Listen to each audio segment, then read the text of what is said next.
Welcome to the From the 108 podcast, starring the drunk uncles of White Sox Twitter. He's a Twitter-like whore, an Instagram thirst trap, and your grandma's guilty pleasure, BeefLoaf.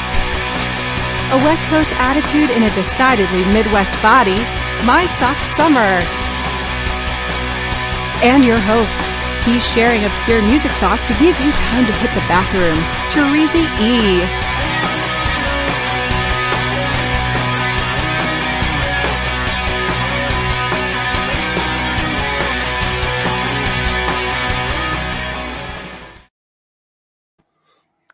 Thank you, Chorizy, and welcome to the From the 108 podcast. Get ready for some baseball, beer, and bullshit. And remember the drinking rules. If BeefLoaf says allegedly, or that he manifested that, you drink.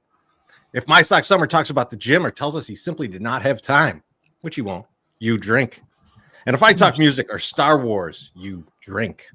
Of course, you can make all of us drink for a tip of $1.08 or more, preferably more. Please more. But speaking of drinking, fellas, what are you drinking? And are you on the quest? MySoxSummer, I feel like you're questing. I'm questing, and my colon is unresting. Hey, I'm gonna give it up to the people that are in the chat. What up, chat? You tell me which one I should start off with. I am questing tonight. I got a Four Loko watermelon, and I got a Four Loko fruit punch. I purchased these before 11 a.m. at a Binny's right across the street from Manny's, because we went to Manny's to go get some lunch. And I was like, hey, let's go to the liquor store. I got to get some stuff. I can't even begin to tell you how strange the looks are when you walk into a liquor store with your father and you buy 2 Four Lokos and then you just walk out. People are like, this guy, he's a real party animal, this Four Loko guy. So we got some watermelon. I'm seeing a lot of watermelon. I see a fruit punch in there. Someone wants fruit punch. Is there a difference? I'm guessing no. I mean, just flavor profile wise, I think fruit punch is probably more enjoyable, right? Yeah, watermelon always feels like the weakest flavor of stuff. Whatever. I love watermelon, though. I really love watermelon as an actual food, but like, I mean, either the watermelon flavored stuff. It's always the worst one. It's always the worst one. You know why? Because it's watery. So another thing, people were like, "Oh man, if those were the original Four Lokos, they made those, you'd be in real trouble." And I'm like, "What? Because they had some caffeine in it? What am I like? What do you think? I'm a pussy? No. You know why they did this? You know why they stopped it? And people probably don't know that, but like they had to stop it because people were just not passing out when they got real drunk." You know, like I ain't drinking 8 of these. I mean, I only got the 12 percenters. They got 15 percenters. I was like, no, I'm not doing that. That would have been pretty sweet. Not doing that shit. But no, the person who doesn't pass out, worst person ever. Worst person to party with ever. We had a couple of those guys in our group, Chorizy. You hated to party with them guys because it's like it's time to pass out, and they will never pass out, man. It's the worst. And they become more talkative. They want to get in everybody's business in the whole bar. It's just it's a recipe for getting your ass kicked, basically. All right, watermelon 100%. It is. That's what wins for me. Timothy Maher says MSS is like, I did speedballs out west, son. Four Loko ain't nothing. Oh, dude. Oh yes, let's go, Timothy. I might have done an illicit drug that's white and in powdered form, and it smells delicious. And it might have been the most pure shit I've ever had in my entire life. I'm not saying. I'm just saying. So it is nothing to like a Four Loko is gonna fuck me up. Come on, like you went to the bakery or something like that. Jesus Christ. I'll say MSS is completely. Oh yeah, drugs. You gotta have drugs. The quest is over with this one. Beef, what are you drinking? Well, I'm obviously not questing because we're down to one quest, and I decided, you know what? Let's do something that's probably a horrible idea. I got the ready to drink Jose Cuervo margarita mix because Mrs. Beef had bought a couple of these big boys and thrown them in the fridge for some event. They never got used or even opened at all. So I was looking in there. I was like, let's just hit these, the premix. It's a lot of sugar, boys. It's not like I've gotten used to drinking kind of the NorCal ones where it's like, soda water and, all that shit and a lot of tequila. Yeah, Maddie Spagnola invented those. Yeah. yeah. I've been drinking them since before she was born, but yes. And but this is very sweet. I mean, I'm drinking on the turn cup. But I'm a little concerned about early wake up tomorrow because Mrs. Beef's out of town on business. So I got to get up and get Bonita to school and everything. It's going to be tough. Not to mention, we're going freeform tonight. This could be a long show. This could be a long show. That's why I got a big bottle, bro. I don't know if you guys are drinking for a long show. I don't know, but I appreciate the effort. What are you drinking, Chorizy? I went to Benny's today. I'm looking around and I hadn't seen this one in a bit. So the beer for tacos, and I'm like, oh man, I got to pick this up. Now it's a 4-pack, and I'm like, oh, I don't know how long we're gonna go. I got some backups. I got some backups in there just in case. Attaboy. Loaf, do you think that we've had a worse drink selection in back-to-back podcasts in recent history? Like you did port wine, and I drank Cutwater. Honestly, no MSS, but that's the spirit of what are you drinking? The spirit of what are you drinking is like some random shit. And it's like, whoa, what's that? What's that person drinking? You know, like bring something creative. We had gotten stale before you guys are doing good. Changed it up, you know. You guys are doing good work. Post Quest, we're doing, we're carrying on the spirit of this because that's what you got to do. It should be an element of the show. It got to a point where it wasn't an element of the show. It was just you guys drinking bourbon or beer. I was fucking drinking wine. That was it. Yeah. It got boring, you know. Let's get this drink. Speaking of drinking, let's do it. John Nava says, just got back from Hooters. Let's hope I make it through the whole show. Cheers. Cheers, John. Cheers, John. I'll try not to turn you on too much. We know that those sweatpants might already be soiled, you know, from going into Hooters. I wonder, is John a sweatpants and Hooters guy? You know, hell yeah. He seems like it, doesn't he? He seems like he would be. You know, he's got boys. That's why he's single. You know, I think this is CD44, but this looks like it might be. It is. It's been pushing out everyone's entire handle on YouTube, which is really weird. So it is CD. How about that? It says, looking forward to this one. Here's $1 per loco. That's awesome. 4 locos get $8. I love it. Respectfully, I appreciate that. I was thinking about this today. I'm like, they should have a 6% one that's just called 2 Loco. You know, this 2 Loco, not 4 Loco. Or Dos Loco. That is the genius marketing mind of a MySoxSummer. Yeah, it could be called Dos Loco. Dos crazy. Mm-hmm. Hell yeah. Oh, hey, guess what? I have some shit to do. So hold on 1 second before you throw it to me. But I'm ready. I am definitely ready now. Okay. Kind of. You ready to pay some bills? Let me answer that with where the fuck is my No, I'm not. Because I had it's not. I'm looking in the videos, looking for the picture, and the pictures in the videos aren't in the same area. There you go. Ooh, 4 Locos already hitting. Fall into flavor at Lawrence's Fish and Shrimp. As the temperatures drop and the days get shorter, let Lawrence's warm you up with freshly fried favorites that hit the spot every time. Whether you're craving crispy shrimp, golden fish fillets, or our famous fries, we're serving comfort in every bite. Hot, fresh, and fast. Lawrence's has 4 convenient locations: 2120 South Canal Street, the original spot, open 24 hours a day; 3242 West 87th Street in Evergreen Park; 50 South Manheim Road in Hillside; 3248 Vollmer Road in Olympia Fields. Fall might be chilly, but and it is really chilly. Turn the fucking heat on finally today. But the fryer is always hot at Lawrence's. Come get cozy with your favorites today. Order ahead to avoid the wait at chicagoshrimp.com. Lawrence's Fish and Shrimp, serving the seafood you crave for 75 years. You know, MSS, after having the first few sips of the 4 Loco, before you get to the next ad read, what Lawrence's dish would go best with it? I mean, you could probably lick the bottom of the trash can and it would taste better than this. But you know what? Because there's never too much sugar. Let's go with coconut shrimp. Coconut shrimp with a 4 Loco, a watermelon. It seems very sweet. Yeah. It's like drinking a Coke with a piece of chocolate cake. I don't want to ruin the flavor. Which sounds wonderful. Of the light battered shrimp, you know. Yeah. I don't want to ruin that with this. The wings, I don't even want to touch a wing drinking this. It is just This is I'm not kidding you when I say that the truly turned up, amped, truly what a wicked, I don't know what the fuck that shit was that, you know, Vinny Baseball brought over. The White Claw. Oh, the White Claw Surge? Surge. Where there's no difference. It's just more alcohol. I can only imagine that it tastes probably better than.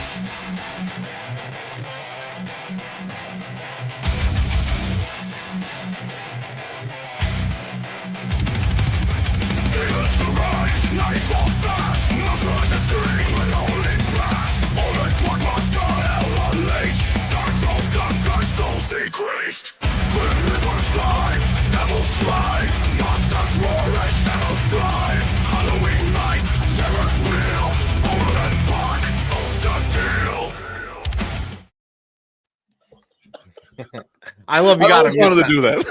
Mid sentence. It's beautiful. I've always wanted to do that. I'll wait till I get you later, motherfucker.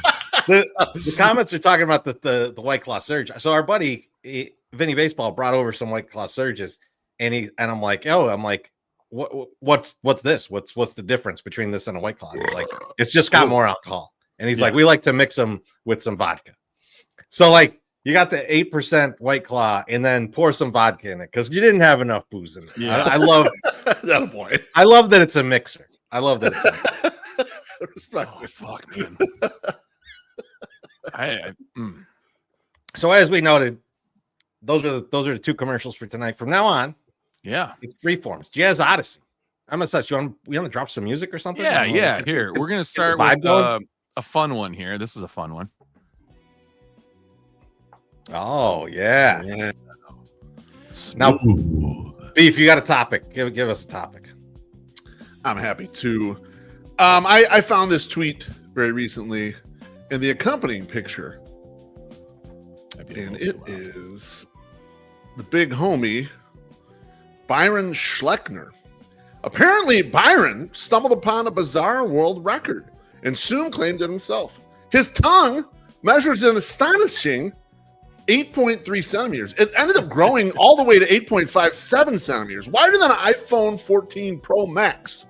In 2015, his daughter Emily joined the legacy, earning the female record at 7.33 centimeters in width for his tongue. Two things. One, how the fuck did this guy not know his tongue is bigger than fucking everyone else's tongue? His tongue's bigger than my goddamn hand to begin with.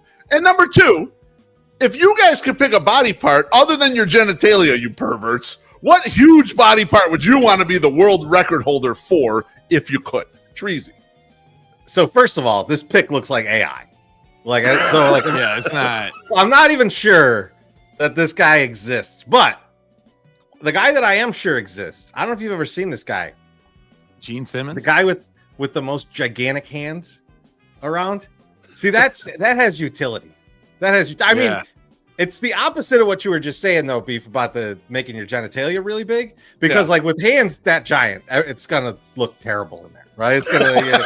But they showed this guy, and he's got these giant fucking paws, right? And he's just able to like rip phone books in half, and like he could just like smash a watermelon with his hands. Like a beer can is like all tiny in his hand. He could just like crush it, and it's full. You know, like I just think that could have some utility to it. I mean, because like otherwise, like any other body part that you make gigantic, like it feels like it's more of a disablement than it is like a nuisance to you, right? You can't really even do stuff if you got like imagine like you were to lose a bunch of weight and now you got a big ass head. That's right. Bullshit. Like that's not what you want. That's not what you want. It isn't. The comments are really man's got an actual slice of bologna for a tongue. Guy's carrying a canned ham in his mouth. How bad is the sleep apnea? The sleep apnea, I bet, not great on this guy with that much tongue in there. That's probably hard to breathe all the time. MSS, what about you, bro? What body part do you go for? I feel like I've seen women with bigger tongues than that just in general. Like that doesn't even seem that big. Like, seen that big? Okay. No. Right. Okay. So I'm gonna say that I don't bigger tongue seer than the world record. He's seen him out there in the wild. He went out west, folks. So he's obviously seen everything. Go ahead. He's going to tell us. He's about to tell us that Luis Post's tongue is bigger than everybody else, just so that he can bring up a certain story. Exactly. Listen, when you're kissing a woman in front of her boyfriend, you don't use tongue. You just kiss her. And then that's just all you do. Just peck. Gotta get in there quick, right? Okay. First thing I was like, I need big hands too. Like I'm right there with Chorizy. I just need big, like comically large hands. Like I can just smash shit. You know, you can just smack. Like you could fly swat things. You could do anything, man. Like I'd be a great volleyball player. Could be a pretty decent basketball player. You know, you could just like this the big hands. You know, you're just like this, just like that. It would be great. The problem though, I was thinking the problem. Like you drop something between the car seats, you're fucked. Oh yeah, you can't get it. No, the thing is, really big hands are tough in basketball. You saw how bad of a free throw. Yeah, you can't shoot. It's hard to touch. You know, if you're 7 feet, you get in there and that part of it work. But it's tough to get the touch with a real huge hand. Are we forgetting using about keys would be fucked up? We're forgetting about one of the greatest basketball players. Your nose if you had a real big hand. How are you gonna pick? You're a snot rocket guy. I'm sorry. MSS. Go ahead, MSS. Sorry about that. You guys don't shut the fuck up sometimes. You guys got to be quiet. You got to let me get my fucking word in. Yeah, you just keep pulling the fucking string out. No, Dennis Rodman, he didn't shoot. He was defensive master. You know what? Look at how many rebounds I could get with those big held hands and blocks and all that shit. I could do a lot of shit with that. Anyway, I mean, I will say he's an incredible athlete on top of that. That's true. So that's you wouldn't have that just with the hands. Snazzy dresser, too. Once got married in a dress. Once in a lifetime athlete. Helps. Now, so then I got to think of another part because you already got the hands. So Chorizo, I'm going to ask you as a guy with some experience, what's it like having a real big ass? Is it fun? Is there any good benefits to it or not? Because I thought calves, but then I'm like, man, I don't know about calves. MSS, So I didn't maybe want to a bring butt. this up. I didn't want to bring this up. But like, I felt like over the years, my ass has been flattening from sitting on my ass all the time, you know? But now in the new place, I got a lot of stairs. It's coming back, baby. It's coming back. And you know what? I'm going to tell you, just like me and Lenine Sosa know, it's great. It's great. So Nice. I implore you to get a huge ass. Okay, so that's what I'm gonna do. I'm gonna get a gigantic ass, and then your brother's just gonna have ass envy like at all times. Does that man has also, no ass? MSS, do you think if you get a big ass that Chief will then befriend you more than me? Potentially, we can all hang out. That's not why your friendship has been built, Chorizy. That I'm sure you're a conspiracy guy. He's a conspiracy guy. We talked to little aliens this weekend. I was going to say, and MSS. We'll get to that in a little bit. MSS is a love doctor, and he struggles with the love. He doesn't want advice, though. He doesn't want it from you. MSS. Oh, is he hurting? I don't know if he's hurting. I'm just saying in general. He's not married, so I just assume so. He's not married. that's definitely the barometer if your love life is going well. Oh. If you're married, it's well. If you're not, you're fucked. What would it be for you? Beef, bigger nose? Yeah, actually, it would be because I was thinking about it. I was like, you guys are trying to explain all of the things that would make your life better with these other things. But really, there's a lot of disadvantages to having very huge stuff. I'm already used to having a pretty big nose. If you added another 3-4 inches, it doesn't change my life at all. It's exactly the same way I've been living the whole time. So I got no downside to this, really. I mean, like, you guys picked things where you're like, oh, this could be the benefit. And then you start thinking about the hands with all the things that are downside risk of it, Tree. So I'm sure there's even more than you're thinking about. The same thing with the big old ass. MSS, you barely can find a hat to fit your head. Imagine if you have a huge ass. You'll never find pants to fit you. And what the fuck you're gonna realize? But my big nose will just be out there for everyone to enjoy, just like it currently is. So yes, I would go big nose easily, just because it wouldn't interfere with anything that I'm already doing right now. Be just fine. All right. Let me see if I can get this picture up for you, Beef, because I just recently saw this tweet. And like I feel like this fits. Oh man, we got too many files. There's too many photos because I try to put something up too. Do a percent. I'll kill the one I just set up there with the tongues. There you go. You should be let's get this in. Because this is I saw a tweet about the guy with the world's biggest nose like ever. This is the in the history and like the top tweet. Come on, man. He must have done it at least once. More than once. More than once, boy. At least once. So once you're done with the cunnilingus, you're getting in there a couple times real quick before you get going. You know what I mean? Like, it's happening. That's 100% a fake person. Thomas Wadhouse. Thomas Wadhouse is a real guy. MSS. You could look it up all over the internet. This is not even a Chorizy conspiracy. Thomas Wadhouse existed. I think he's full of shit. And that was his nose. And you fucking love it. You know what it is? You like the nose so much that you're like, this can't be real. It's too arousing to me. It is. Now, this is a good point. JT Southside Judge brings up. Beef thought he had nose hair issues. Yeah, okay, that would get worse. I mean, but I might have to just go with the wax. People were suggesting to get the wax or get the laser. And I was like, well, I might have to go down that route. Okay, that's not a big change. So it'll still be okay. The wax is fun, and I like the wax. The wax is fun. Okay, you've done the wax. All right. Oh, yeah. You gotta make your eyes water like a motherfucker. You waxed your nose? I waxed the inside of my nose. Yeah, I've heard of this. So nose hairs. Yeah, I don't trim them because they just grow back, and I'd rather wax it, and it's longer. I got the electric trimmer, so that's why it takes 12 seconds. Yeah, but I feel like I'm trimming it all the time, though, man. It's not. I can't believe good. I can't believe MySoxSummer is taking money out of the Wall family's hands. The Sterling-based Wall family doesn't get your money because you don't buy a nose hair trimmer. You're out here waxing it like I have one. Boy. I do have a nose hair trimmer. He bought it just for the spirit of it, just to buy local, but he's getting the wax. I appreciate got a little blades I can do my eyebrows with. So I use Fred Durst. He's getting the Fred Durst going. All right, hold on a second. It's wild. Yeah, I was ready for that too. I was just about to do that. I'm glad you did it. I didn't want to talk too much about MySoxSummer's back hair, but maybe wax that. Take it easy because you are not not a hairless man over there. I'm a hairy dude. You are, but I ain't waxing any of it. Slim Nick is always calling him my monkey. He said he's my monkey. You know that, right? You don't know that? More racial. No, it does not. MSS, give us a topic here, boys. Every once in a while, something happens, and you're fucking. It's like a win. You just have a really good big W. And I want to invite you guys to share a win, but I'm going to tell you about my win that I actually had today. I was in a recent win, by the way. I had just noticed, because I'm looking to cancel my cable. I went and looked at my bill, and I just was perusing through some of the stuff, and I noticed they had been charging me $12.99 a month for a second cable box that doesn't even fucking exist. I had a little box that I had in the basement. And I probably haven't used it for 7 to 8 years, but I figured it was probably 6 years. And I was like, you know what? I got to fucking get this out of here, whatever. So, and I go, this is bullshit. So I go to the Xfinity chat and I say, hey, I have a transponder or whatever the fuck. You're charging me $12.99. That shit hasn't worked for 6 years. And the woman's like, you know what? Well, we're going to take that right off now. It won't be billed for that anymore. I'm like, perfect. But can you take it off for the last 6 years? Because you've been billing it for me for 6 years. And she goes, hold on, let me check. So she goes in and does all her checks and all this stuff.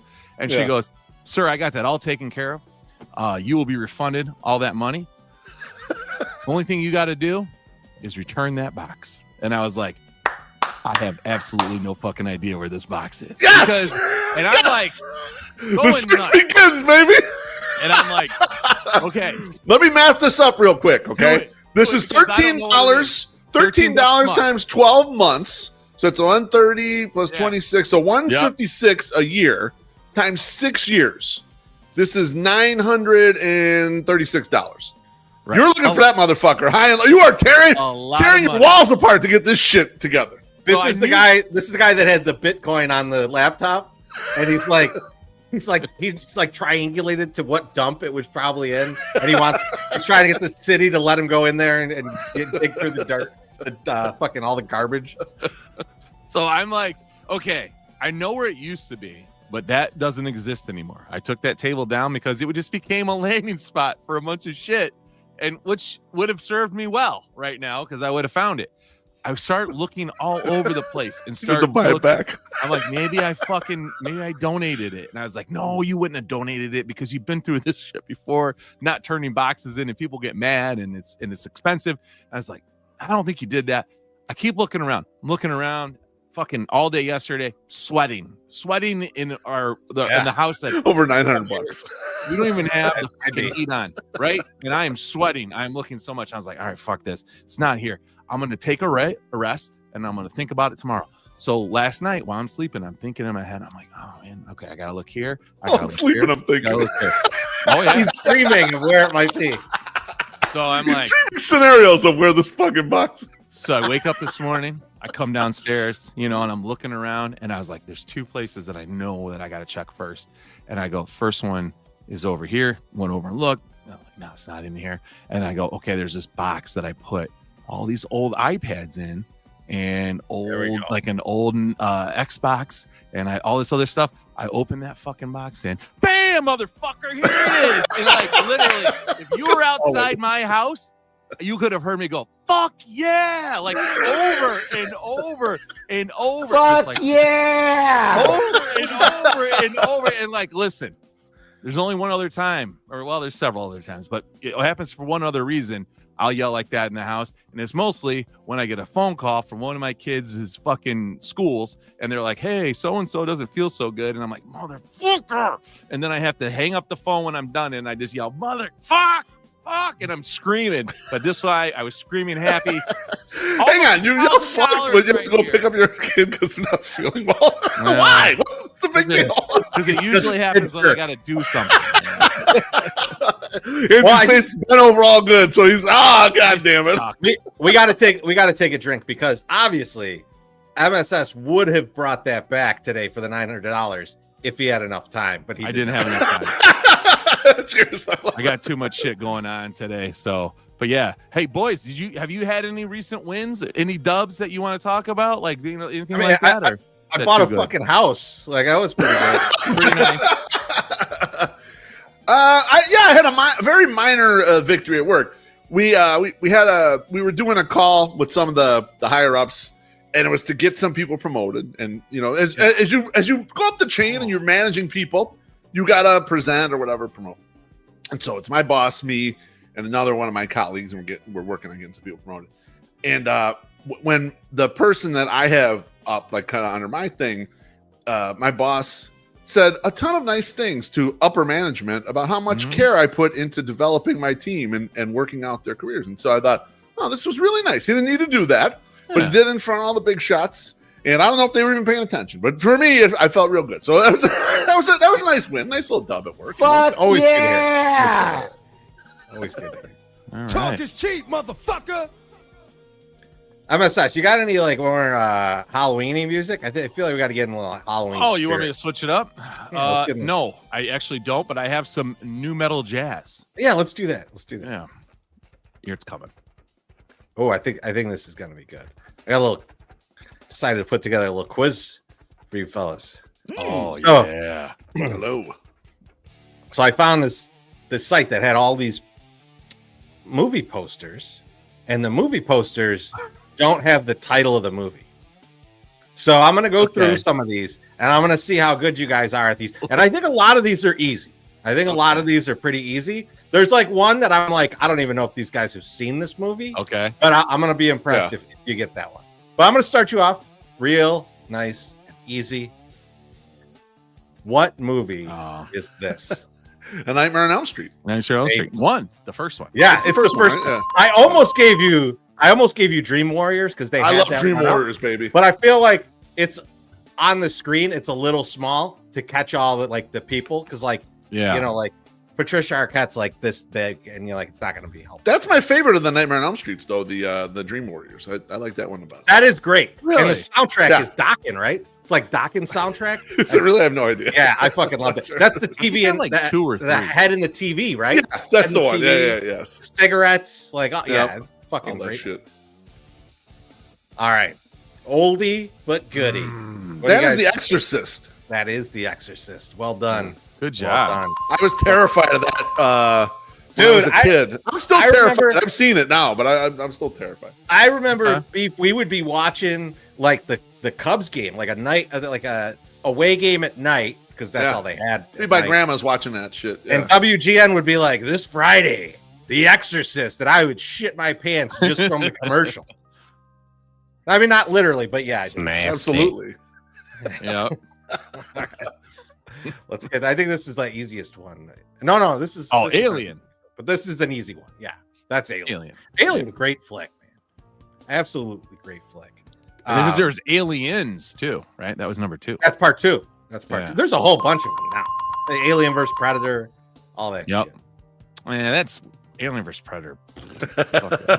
You guys know this one. Big Jaws. It is Big Jaws. It is Big Jaws.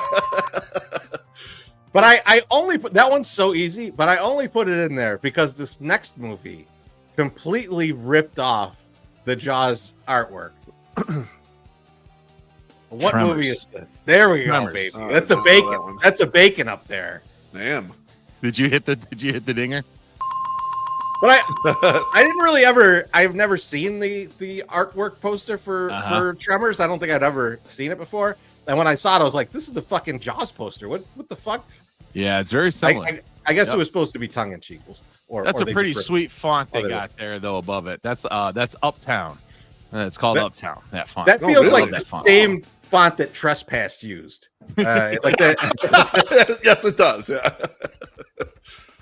There we go. Poltergeist. Poltergeist. This one is another one that scared the shit out of me as a kid because of the clown. Yes. The clown fucked me. Like, who? Like, I don't know what our parents were doing. They're like, let's show these 5 and 6-year-olds this fucking movie with the clown under the bed. They'll definitely sleep well. I still enjoy it. I saw it last scary season or whatever the fuck, and it's still good. It's a good ass movie. Good ass. I know what they were doing. Four Loco.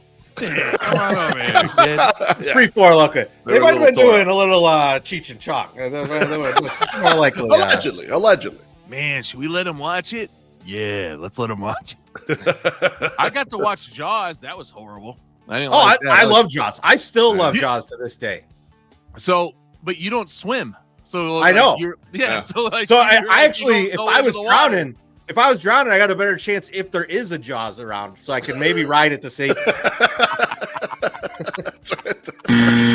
That's a strong play, Chorizy. Oh, well, I gave it away.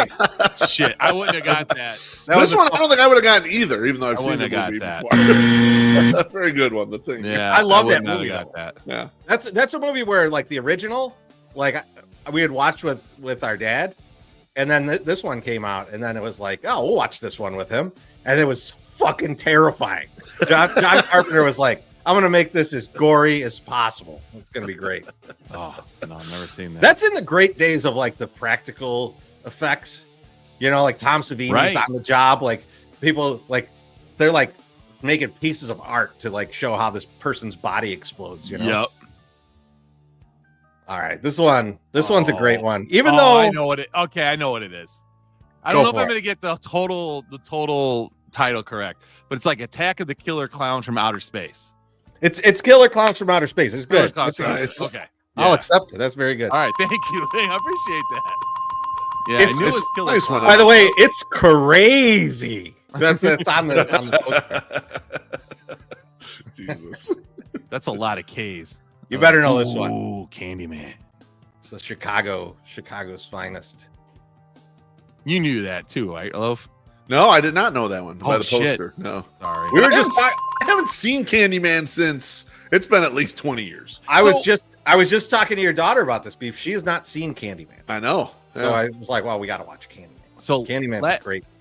That's fucked up. Last Halloween, Cabrini, right? I did Cabrini. MSS Spooky Story Time. I did one of those last year. Yes. And I did the actual Candyman real story because they were talking about it on B96 this morning or yesterday. And they're like, yeah, it's based on a true story. And it's like, kinda, but not really. Like, it's like just the wall shit. Just the wall. Which is crazy, man. Because the women were like, whoa, he came out of the fucking thing, the wall, and came and got me. And they were like, this woman's crazy. And it was like, nah, it was this drug dealers going through her bathroom to try to get out so they didn't get arrested. So crazy shit.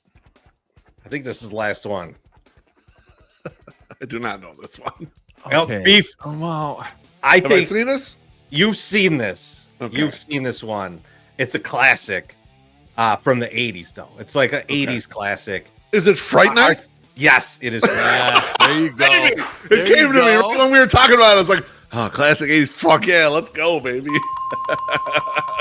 That's not even the same picture, Chorizo.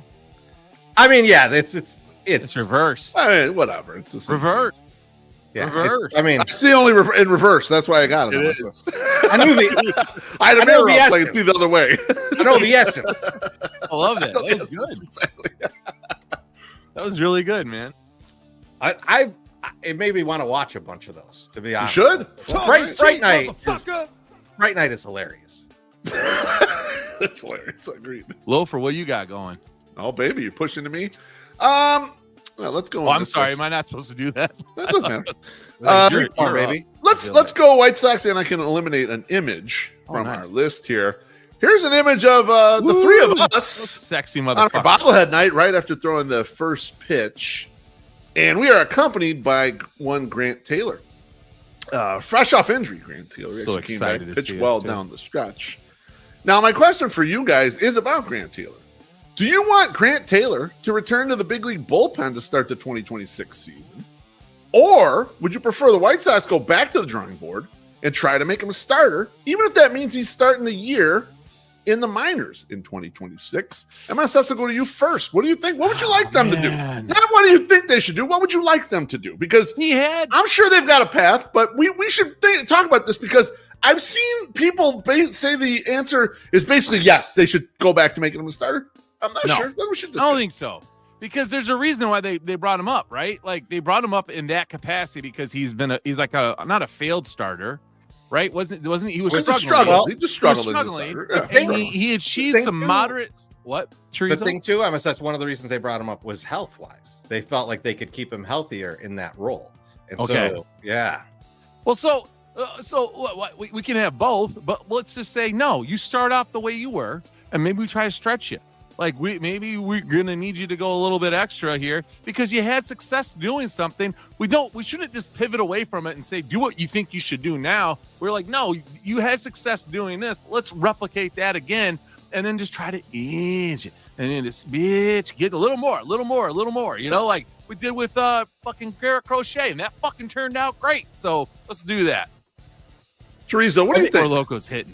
I think the argument would be that like the value of him being a starter is much higher. Like if they can convert him to a starter, it's a lot higher value. The question I would have is, were they serious about the health thing or were they just trying to rush him to the majors? Right? Like, so I think it's, if they do say this year, hey, he's going to be a starter, I'm going to have to go back and go, well, you had a serious case of full of shitness last year then. Right? Like it's like, right. And so I'm wondering, like, how much of that was like bluster to just try and get him to the big leagues quicker because they like the arm, and how much of it, or that his agent was being a prick, or which I appreciate. Good on the agent. Get him that money. Get him that. But I think it depends on if they really believe that he can be healthy as a starter. You would probably take that risk. You're not going to be a great team this year, right? Like, so try and turn it around, try and turn him into a starter, because that was my complaint last week, right? When it's like, where are all these pitchers coming from? Where are all these starting pitchers coming from? You're going to keep whirling through these guys and doing all this. You need that extra arm in there a lot. Bullpen you could kind of fill in with free agents. I don't advise it, but at the same time, the thing is, Beef, is how long would that take? Because if health is an issue, right, then they're going to baby the shit out of him like they've done with Schultz, right? Yep. Right. So it's like, okay, well, great job last year, Grant Taylor. We'll see you in 2 years. And like, can we just have a fucking reasonable team out there for a while? So I think I'd rather have him in the pen if that's the case. Yeah, I mean, I thought about this too from all these different angles as well, and I think I fall in line a little closer to more what MSS was saying. Is like there was some success in the bullpen, especially in that last couple weeks of the season. He had been up and down in the earlier parts in the bullpen, and then he kind of straightened out. He was really good at the end. I would like some sustained success in this role, in this job, in this position that you chose for him, and then maybe you can make a decision kind of later on. I would think next year is a year where you still leave him in the bullpen, let him try to get comfortable there, let him be a guy that can be used in leverage. I think the Crochet thing was different because your backs were against the wall. You were going to trade Crochet anyway. If the starter thing didn't work, who gives a fuck? You're going to put him in the bullpen, and then you're going to trade him anyway. He was gone. He was kind of like, we're getting the guy out of here. This is like the transitional thing, whereas you have a lot more time with Taylor here. Yes. And so that's what makes either move reasonable to me. I wouldn't have a problem if they said, okay, well, we're bagging the bullpen thing. But I would like to see him in the bullpen. I think he could be one of these guys who's a star in the bullpen. Let's make him that first before we fuck around with anything else, is my personal opinion. True. Yeah. No, that sounds good. I like it, Beef. I like it. Let's get this drink real quick. Let's do it. Sean Jankowski says, what was your favorite memory from the season? MySoxSummer, what was your favorite memory? So off the field, it's going to be Bill Veeck Day. I had a great time. We came back into town after a vacation and get to go hang with all the homies and be on the corner, and just like Bassard just really killed it and was just totally unexpected, for him to do that. On the field, probably favorite memory is watching Colson Montgomery slug a fucking homer into our section, and then that fucking kid got it instead of me, which I was kind of mad about. And then him telling me no, that I couldn't buy it from him for $50. So that's probably my favorite part on the field. Just like now we got a guy that's like crushing homers to our section, and it's just dope. I appreciate that. How about you, Beef? I mean, off the field would easily be our our bobblehead night. I mean, obviously that's like the biggest night. But if we were choosing something other than that, when we did the birthday party for me at Cork was a lot of fun because a lot of people came out. We were hanging out. We got annihilated. Had a really fun time there, and it was nice to kind of get everyone together. And when you're 47, you don't usually have like a real fun fucking birthday like that. And I did happen to have a really fun one like that. What I was just looking up to make sure I remembered this correctly is I think my favorite weekend at the ballpark was the White Sox had a homestand against San Francisco, and it was sort of close to the end of the year. I think it was in maybe July or something like that. Yeah, it's at the end of June. We're in back-to-back days. Grant Taylor picks up an emotional save, and then Mike Vassell picks up an emotional save where they're like really pumped up, and it was like a really nice homestand victory against a good team. You know, so actually at the time, San Francisco was good. They fell a little bit and ended up around 500. But it was like, oh, shit, this is nice. We're fucking beating a real team with defense, with pitching, and these guys are fired up, and we were having a great time. So, like, as like home wins back-to-back, that for me, that was the best. Nice. Yeah, similar Beef was the weekend against Houston. The weekend against Houston, getting those two of three. I think it was early in the season. But like it was kind of like because the season started out like on a real high note with the win at home. Yeah. And then like they lost a shitload of games in a row, and you're like, oh man, like not directly in a row, but like just a lot of games in April, and like you're just like, oh man, fuck, is this like we're looking like last year? You know, like what's this gonna be? And going out and getting 2 or 3 from Houston was like, oh, and they beat Framber Valdez too. And so like they beat their ace, like, and it's like I want to say. Like the Framber game, I can't. Let me look at it if I'm remembering. It was the Friday night. It was the Framber. Yeah, it's against Jonathan Cannon too. Yeah, it's against Jonathan Cannon. They got the win. Yes, that's correct. Vassell gets a win that weekend too. But yeah, yes. But yeah, that was probably on the field. I think that's the one that just kind of popped in my head immediately. It was that series. Off the field, definitely. I mean, obviously the bobblehead night definitely is number one. But I agree, MSS. The Bill Veeck day was great. Like it was just all around wild, and like it's been the gift that keeps on giving because the more we peel back the onion on that one, like there's just more and more stories. So I fucking yep. Yes, absolutely. Let's get another drink here from CJ. He says, I'm so happy for you guys and proud of the work y'all put in to earn a bobblehead. Kiss assy, but true. Salute. Keep up the awesomeness. Cheers, everybody. Cheers, CJ. CJ, you're our guy, baby. Take it easy. Mike, delicious. Mike's with a drink. He says, what was your most regretted missed game? Beef, you got one? That's tough. I don't know if I remember any. I feel like I made mostly. There was hang on. There was let's see. There was a game where they blew someone out at home. I'm trying to remember who the fuck it was. You guys were all at it, and I was. It was like a weeknight game, and I'm like, I'm just gonna stay home tonight. And they beat the living fuck out of somebody, and I cannot remember who the hell it was. I don't remember either. It was. I think it was. Maybe it was. No, it wasn't that one. Fuck, I can't remember. There was a home game where it was like and they weren't very good at the time, and I was like, they haven't been winning, they haven't been doing shit, and they got a huge win, and I'm like, fuck, why am I at home? There's this fucking. I remember that though. Yeah, no, I remember this. I can't remember who it was against, but I was like, fuck, man, I should have won. Yeah. I missed Derrick Rose night. I wish I would have been there for Derrick Rose night. Oh yeah, but because it was just a Friday precursor to the Saturday Bill Veeck night. But I mean, it's probably good that I wasn't there because I would have got all fucked up, and then Saturday maybe it wouldn't have been my favorite day. So yeah, mine was probably the Sunday game in Pittsburgh because I remember being in the in the bar at the airport and being like, they're kicking their fucking ass again. You should be there. Fucking should have just stayed. Yes. Won some more money at the casino. We never would have met Josh Barfield though. So then that's true. That's true. Yeah. Now we're best friends. So we're best friends. Allegedly. And we'd probably still be on the one-way road trip. One of many things that could have happened. Coulda, woulda, shoulda. You know, it's okay. Probably not. Talk is cheap, motherfucker. So, boys, we're going to revisit something since we're talking White Sox baseball. I'm a prop guy. I am the White Sox Twitter version of motherfucking Carrot Top tonight. And folks, it's back. It's the rebuild meter. Where are we setting this motherfucker right now? Find where we're at in this, like in the offseason. We're going to set it right now that will continue to the end of the year or until they make a major trade or something. Where do I got to put this? Is it on? Is it off? Where am I going? I think it's right in the O for me. It's right in the O for me. Right in the middle? Yeah. We're going to have to see this there.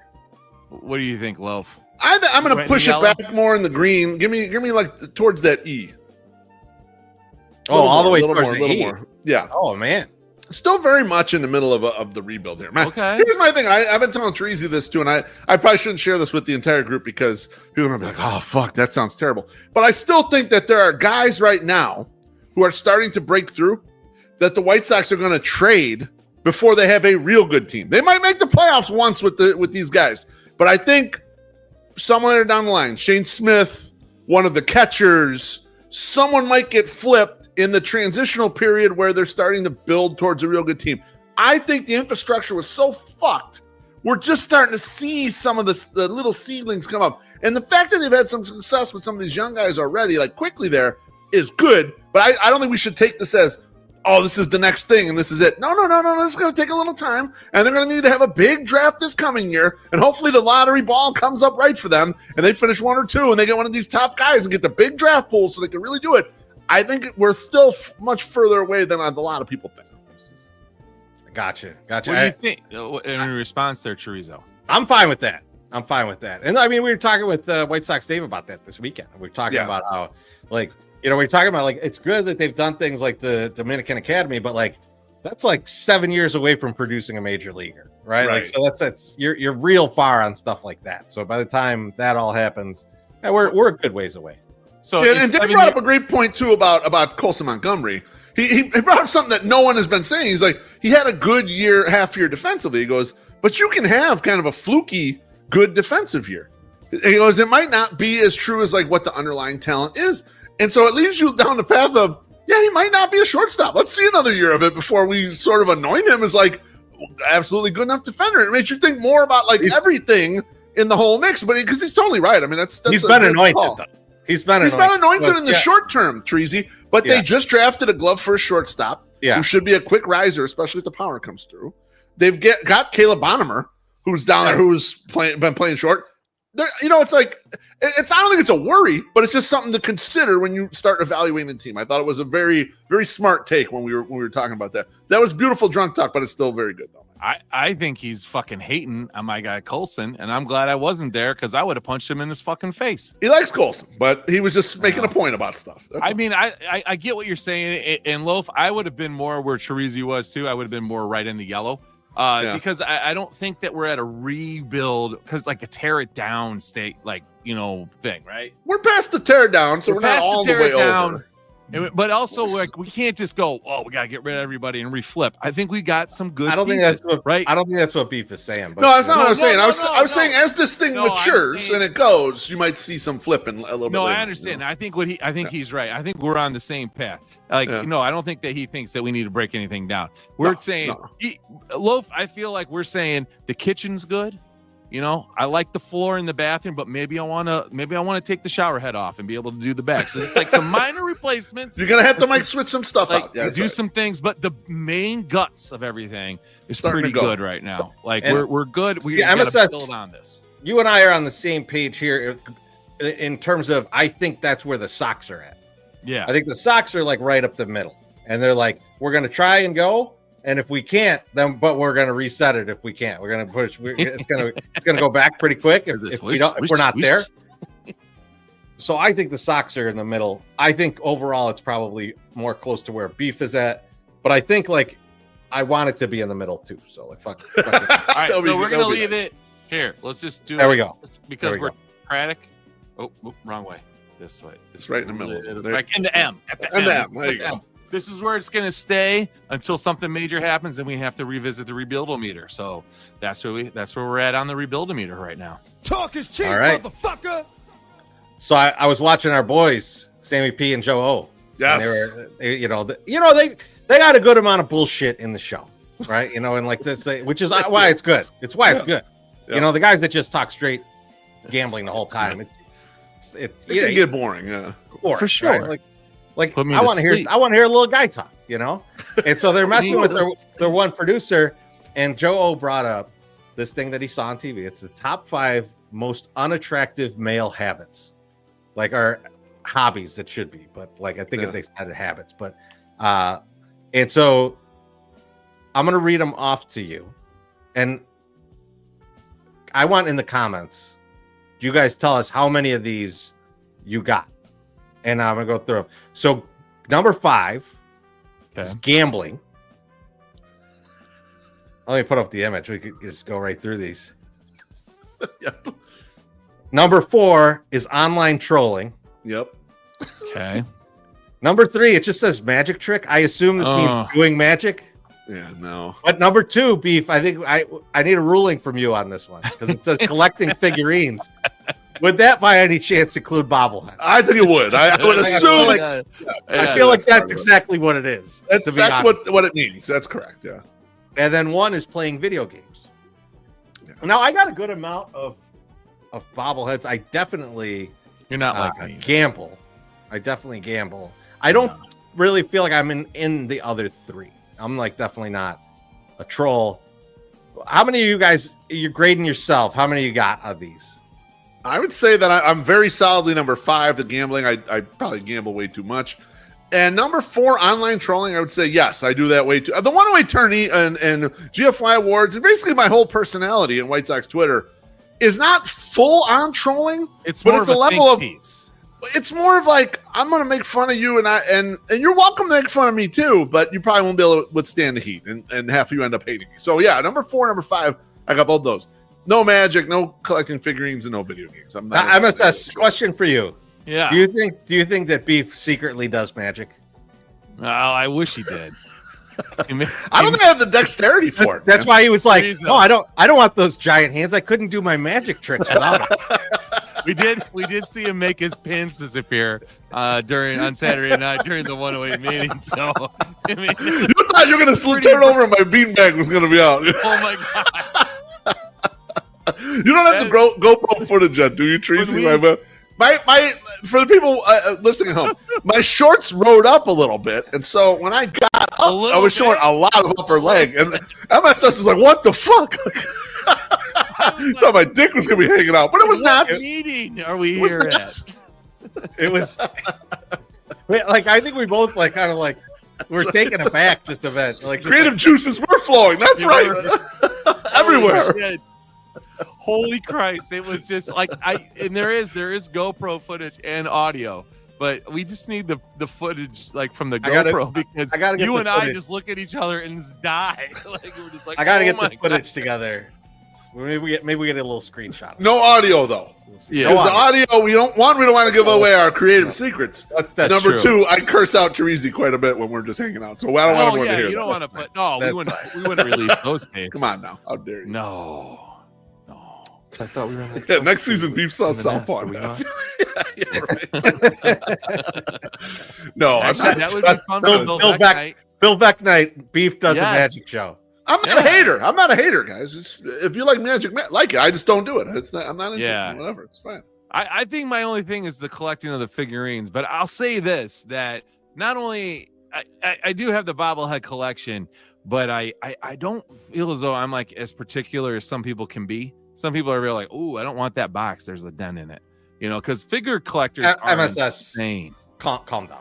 To us, we're all the same big fucking dorks. Just so you know. I'm saying to the normies, you're all the same big dorks. That's what I'm saying. If we were doing this, you're not a normie. If we were doing this as a drinking game, you would have to chug on number 2. 100%. Yes. Yeah. No, I agree. But like all the other ones, though, I don't have any of those. Like I used to gamble a little more, but not like gambling. Like between all of us, I'm not the gambler guy.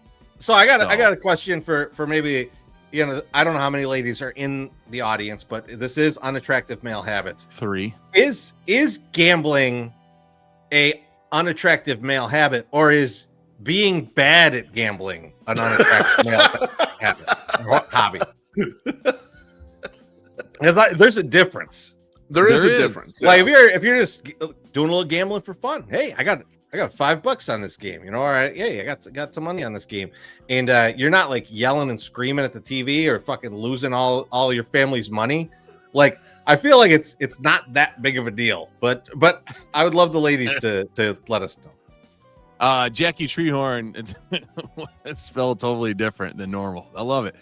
Figurines has to mean like action figures, Funko, and the like. Bobbleheads aren't mainstream enough for that to be the intended meaning. I agree, and I thank you for coming up and saying but that. I think it still covers it. Yeah. But I'm a little obsessive with it. So like I think that there's a difference between what you have, Chorizy, and what I have. So like, if you have a collection of dolls, that fits into whatever the fuck that column is. I'm sorry, that is what it is. Okay, we'll call them bobbles. They're not dolls. They're bobbles. Okay? If you have dolls in your if you have a collection of dolls, you take it easy, sir. Here's what I can't understand. I get admonished for the gambling stuff, but then we can't make fun of you about your dolls. Come on, now. That's not very nice or fair. You know, where did I make fun of you about that? I didn't make no fun people of in you. general. I didn't mean you. Oh, people. Oh, I thought people in you general. were saying that I did it. Well, no. but because some other assholes like talking shit, then I'm the one that gets to take. Fuck you. You're the only one here who has that habit. You know, that's. You're like, oh, I gotta make this look even worse. What I make look worse? I kind of feel like I need to learn magic now. I feel like we're missing our magic. Your first magic trick be to get rid of all my nose hair. All right, let's work on that. A lot first, of wax. Okay? A lot of wax. That you motherfucker. Just instead of pulling things out of a hat, you can pull things out of your gigantic ass. How dare you? The Four Loko is fun. It's like a motherfucker, isn't it? Not good. It doesn't taste good, but it tastes good. Hang on, we gotta talk is cheap, motherfucker. Thank you very much, boys. We just had our creative meeting, which was a lot of fun. Then we pulled a lot of things from it. We're gonna start some of that stuff will start coming out very soon, very soon. But one thing I did was I shot an email, a tweet out to everyone and asked for ideas from the crowd. Right. So what I want to do is pull a few ideas for you guys. Nice. And we'll bat them around, have a little, fun with them, see if we enjoy them. I got 4. The first one is from Jerry O'Sullivan. Jerry O'Sullivan says, have a raffle for 108 Day that anyone who donates gets entered into said raffle. The winner gets an hour of pregame beers with you at Cork and Carry and a ticket to sit with you 3 in the section 108 for a game. Fellas, what do you think of this idea? Yes. I like that. I like that. That's really good. That's a lovely idea, right? That's like he put like a lot of thought into that, and I really like that. So, and I feel like Jerry's going to win this because he suggested it. Truth be told, if Cork was down, a single winner, maybe once a month would be kind of fun to have. Do some stuff for charity or whatever. Kind of get. We'd have to hang out with 6 whole people. That'll be fun, Like 6. It'd be funny. It'd be funny if we were like, you come and hang out at Cork, and then we got tickets for you in the 108 and put them in like row 37. If something happens to you, Brian Knights is right there. He can resuscitate you. Otherwise, you're not going to talk to us all game. I will give you mouth to mouth like Wendy Peppercorn. Exactly. All right, so that's a winner. Next one is from our guy Burke. Matt Berkland, and he says, do a quote-unquote stay classy event.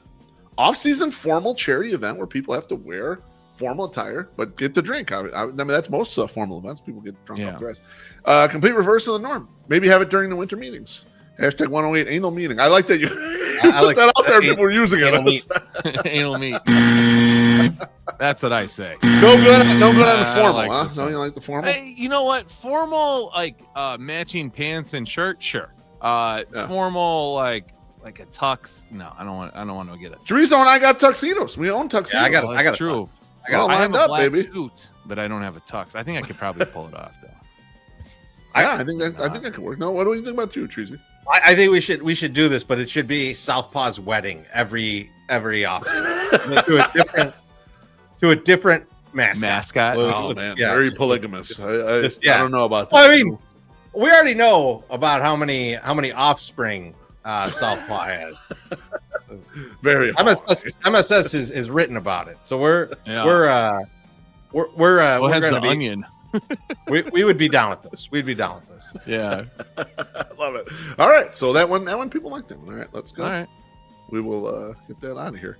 Not- Next not up, that one. Jean Marie. She says, "Is 2026 the year of the Jean Marie podcast, powered by From the 108?" What do we think, boys? Oh no, I didn't mean to do that one. No, yeah. I'm gonna go. No. Look, Go ahead, expound on it, Trees. Yeah, please. Expound on your ideas on Please these. tell me why she can't be on. no, that's her own podcast. That Her own would be podcast, sponsored. what it says. Yeah. Yeah. Yeah, I'm surprised that MSS is like, yes, let's sponsor a podcast. Like, let's spend money on Money it. on the podcast. Oh, Yeah. whoa, we have to pay for it? Oh no. What do you think the fucking powered by means? Powered by? We'll just throw it on our YouTubes. Promote it. So look, man, I feel like I get this like every couple months or weeks where someone's like, oh, I think I'm gonna do this podcast. I can't wait to do this. And it's let me know after 6 episodes. Do it of 6 episodes where because no one's listening to the first 6 episodes, right? Like just do the first 6 episodes. And if you still got stuff to talk about, you still got stuff that's filling the show, like cool, I'll come check it out. But I think like you gotta get through those first 6. And if you're like Chorizy, you're being a hypocrite, we got through our first like 30 before people were paying attention. Yeah. It's a year. Might have been 2 years. That's an old Matt Zawadzki rule. You know that, right? He would always tell me that anytime a new podcast or even if it's just a new combination of a podcast, he goes, I'm not listening to it for a couple months. He goes, you know how bad podcasts are. Well, his is because they're bad at first. They're bad at first. He's like, I don't want to listen to this and be turned off immediately because it's horrible, right? You know, the other thing, here's the thing. So, and this goes for everybody. And Jean Marie, we know Jean Marie. Jean Marie's intelligent. She's funny. She's got shit to say. But having shit to say every week for a long time, most people won't do it. Like you say, Tracy, most people are gonna give up. This is shit. Oh, I gotta go do that again. I gotta be there every week. I gotta come to the post every week and fucking do this shit. And then try doing it for years and years and years. It's tough. It's tough sledding. It's tough to always have opinions about shit and do things. And then God forbid anyone listens. Yeah. And then they give you feedback on what they think about your opinions. And you gotta be ready for that too, you know? Like blame you for sexual assault. Solo podcast is fucking even tougher. Yeah, that's even tougher. So no question. So unless you're loaf and you have like 87 million ideas in your head at all times, and you're like, you know what? I'm just gonna talk about the first 3 that come in my head. I can't wait till the next time I get to hang out with Jean Marie, but we don't need the podcast. Oh dang! All right. Not sponsored by us. Not sponsored by us. Oh yeah, we're not into doing anyone else's stuff. You know, we got our own. We made the first few podcasts. We got our own stuff. A lot of people don't like that pay schedule. We had a fake advertiser. They didn't pay shit. So that's true. Yeah, there you go, Sean. Did Radio Daily. Yeah, it's Even a weekly podcast is a lot of work. Let me just tell you. All right, last one from our dear friend Polish with Extra Onions. He says, how about make a list of the top unemployed White Sox Twitter personalities? I can't help but think this was a shot at MySoxSummer. What do you think, Chorizy? But we should still do this, though, right? That feels like it. But the problem is, I don't know if people have jobs or not. Right? We just guess. I think we just guess and let them yell at us if they do have a job, you know? Because and most of the people that will yell at us that they have a job are lying anyway, so who cares? What's the difference, you know? Was it Eddie this weekend, Beef, asking us, are people surprised when they find out that you guys have jobs, that you guys work? He said, are people disappointed when they find out you guys have jobs? And MSS, I told him about Mike Turnipseed. For those of you who don't know who Mike Turnipseed is, Mike Turnipseed is this older gentleman. He's a legend. Big Sox fan. He's goddamn legend. He surfs Lake Michigan. Like in the winter. In the winter. He's an animal. Fucking madman.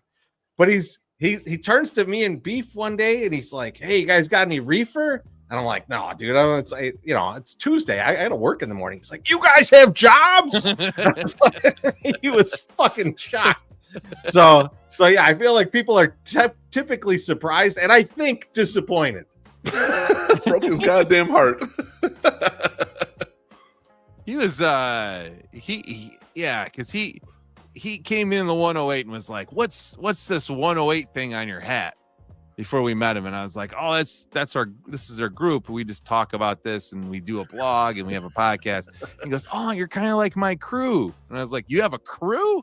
And he goes, yeah, we surf Lake Michigan. He's like, they made a movie about us. I was like, what?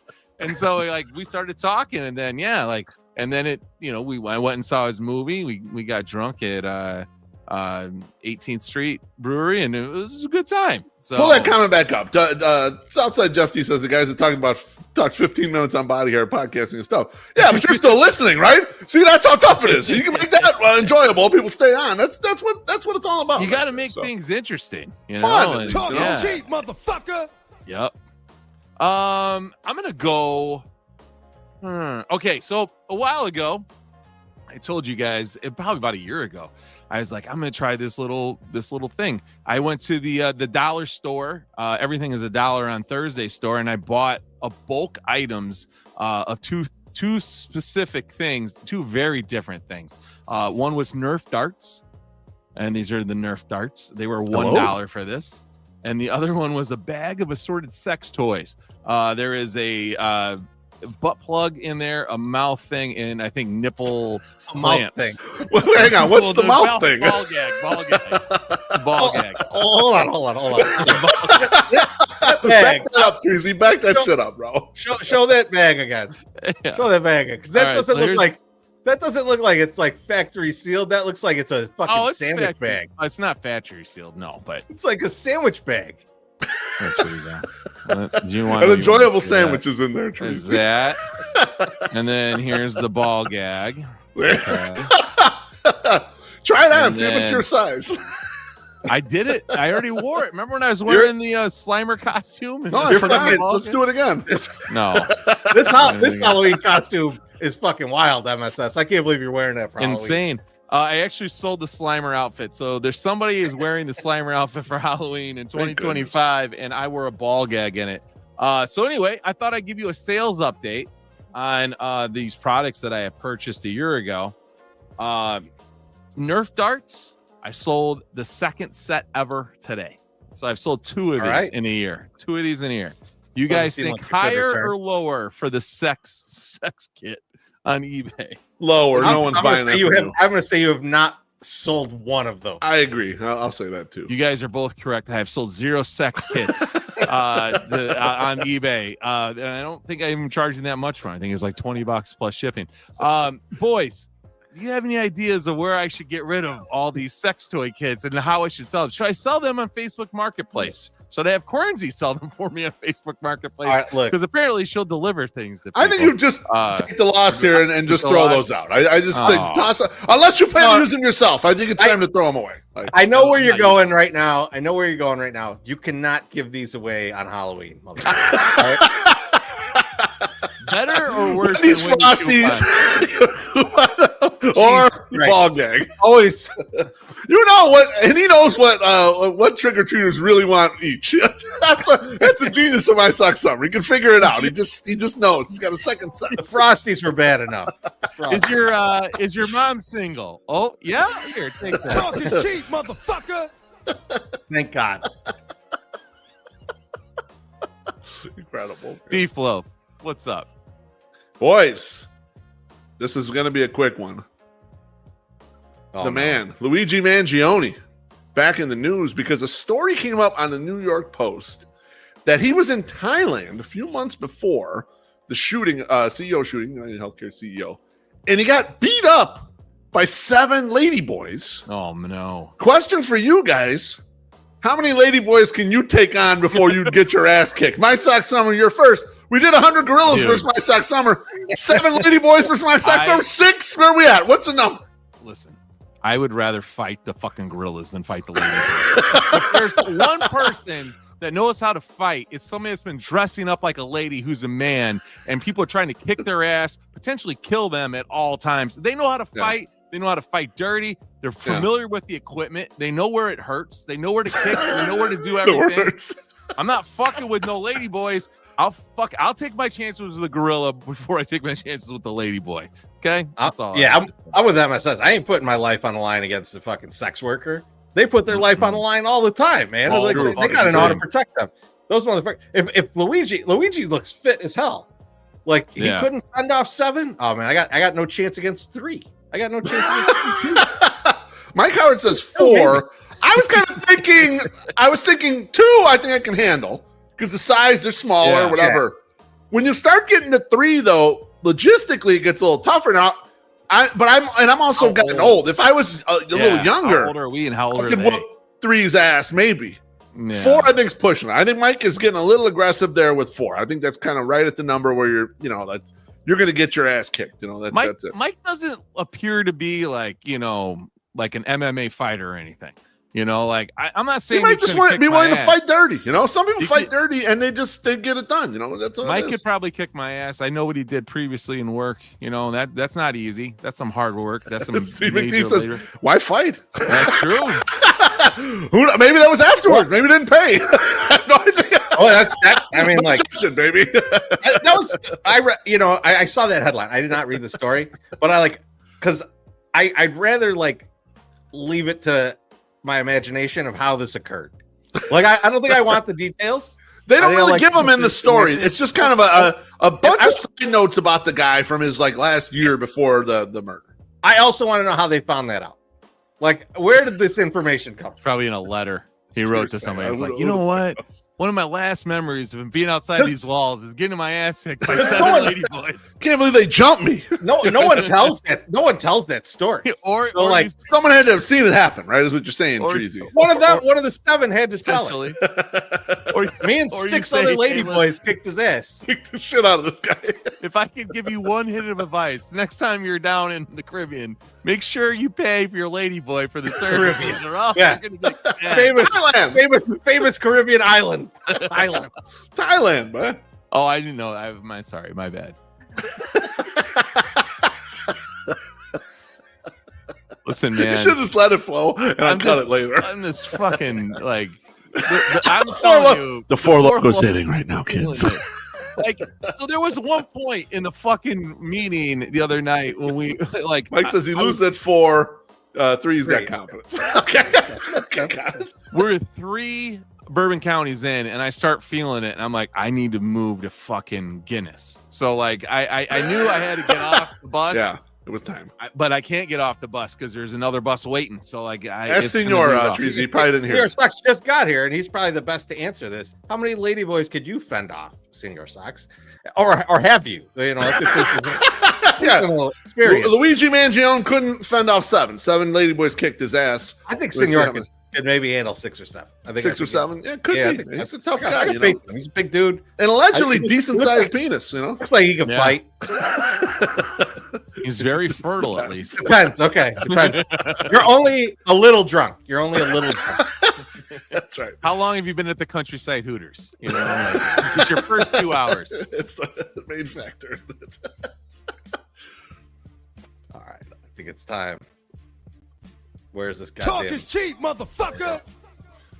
So, I don't know if you guys. I know Beef saw this. I don't know. MSS, did you see this? That they got an Eddie Murphy documentary coming out. Yes. No. So, yeah. So Netflix is doing November 12th, I believe it comes out. Yeah, and there's a clip in there that I want to ask you about, MSS, because there's this clip where he's just sitting on the couch and he's watching TV and he's talking about what shows he really likes. Yeah. And Pete Davidson's like, I love that he's sitting around watching ridiculousness. That's his favorite show. And now MSS, 100%. How do you feel? How do you feel about the possibility that Eddie Murphy has watched MySoxSummer content? Man. I mean, that's big, right? That's having a fucking bobblehead is huge, right? Especially for the guy that collects dolls, as asshole over here says. But it is nice to think that potentially a man that has made me laugh, just one fucking comedy special has made me laugh 1,000,000 times. Is fucking that we bring up all the time. Just talking about it with my mom the other day. She's never seen. She needs to go see, but she doesn't understand. But I'm like, you got to watch Raw. It's a stand up. She's like, I loved him in Saturday Night Live. No, it's not Saturday Night Live. It's Raw. Stand up. You know, watch that.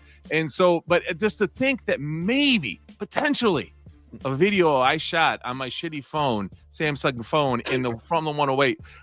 He laughed at or giggled or chuckled or something. Was like, that's all you could really do. Yeah. That's what you're hoping for, right?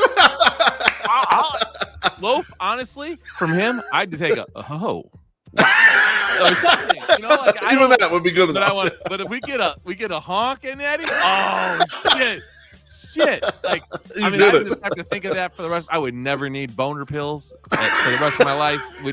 Eddie Murphy laughed at the video that I made. Like, I am hard. Here it is. Hello. So yeah, no, that'd be unbelievable. But definitely, he has seen the video. I just hope he's laughing. Yeah, if he watches it religiously, I'm sure he's seen it. Beef, I have a question for you though, as the big brother. Are you sad that they're doing this documentary, but there won't be really insights from Charlie Murphy? Yeah, it's brutal. It's brutal because he had a lot of. I mean, he let some stories out there, either in his comedy special or then obviously Chappelle. The ones in Chappelle are just absolutely totally insane.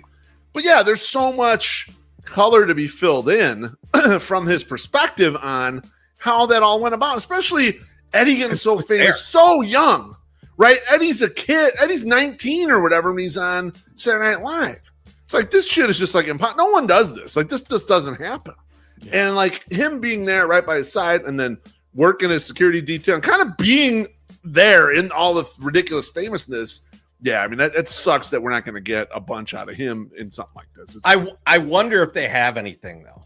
I wonder just how like much in the can, kind of how much they have from him, and I hope that he's prominently in this. I think he's an important figure in all of that, and like I'll be disappointed if there's not a good amount of Charlie splattered in there to give a little context to his family life as he's exploding. Right. Like, because I think they're going to get heavy on the family life of like now, where he's like dad and all this stuff. But like, you know, what's that experience like? You know, so I think that's I hope there's some of that. It's funny when he did the what's Seinfeld's thing? Comedians in cars with coffee or something like that. Yeah. So when they did that, comedians, they shove a car up a comedian. when he did that with Eddie. They're from the same scene, and Seinfeld was already kind of famous in the comedy scene first before him. But remember that Eddie would like get dropped off by his dad because he was so young doing spots at these little places, or whatever. And Eddie's like remembering, well, you were the only guy who could buy a car off of his earnings from being a comedian. You know, like it was like this is a big deal in New York City, way the fuck back, early '80s or whatever it was. And so like there was a little of that there. So I hope they do bring some of that because. You know, we don't start seeing him until he's already super famous because SNL happens. He saves the goddamn thing. Then he's doing Trading Places kind of immediately. I think he was 20 years old when he did Trading Places. Insane shit, you know? In the trailer, Seinfeld's there. In the trailer. Okay, that's good. That's good. Yeah. That's good. So Southside Jeff JT is saying, please say it's titled Party All the Time. It's not titled Party All the Time. And I just saw this, and I know, and I looked it up because apparently it was from 2023.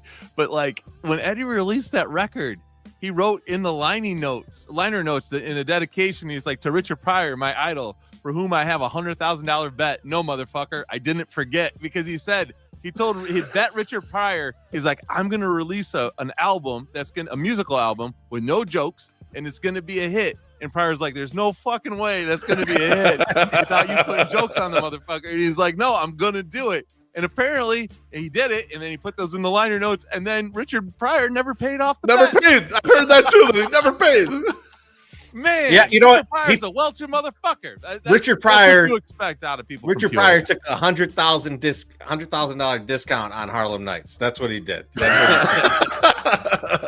What a great movie. What do you guys like better, Party All the Time or What's Up With You? Party all the time. Easy, man. It's not even a question. Rick James influence, of course. You know? Party All the Time played at my wedding. I remember that. All right, MSS. What's up? Talk is cheap, motherfucker.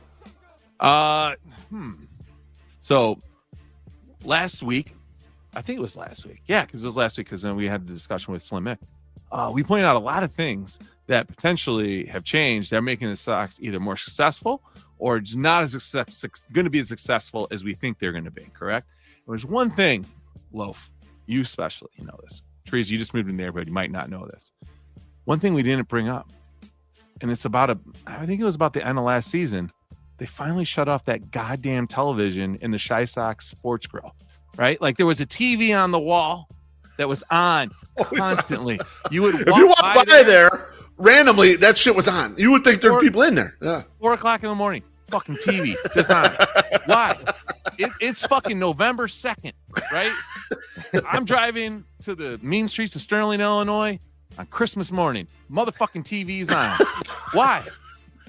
Now, I want to ask you guys, is this like a foretelling? Is this not, are people now paying attention to the things they need to pay attention over on 35th and Shields?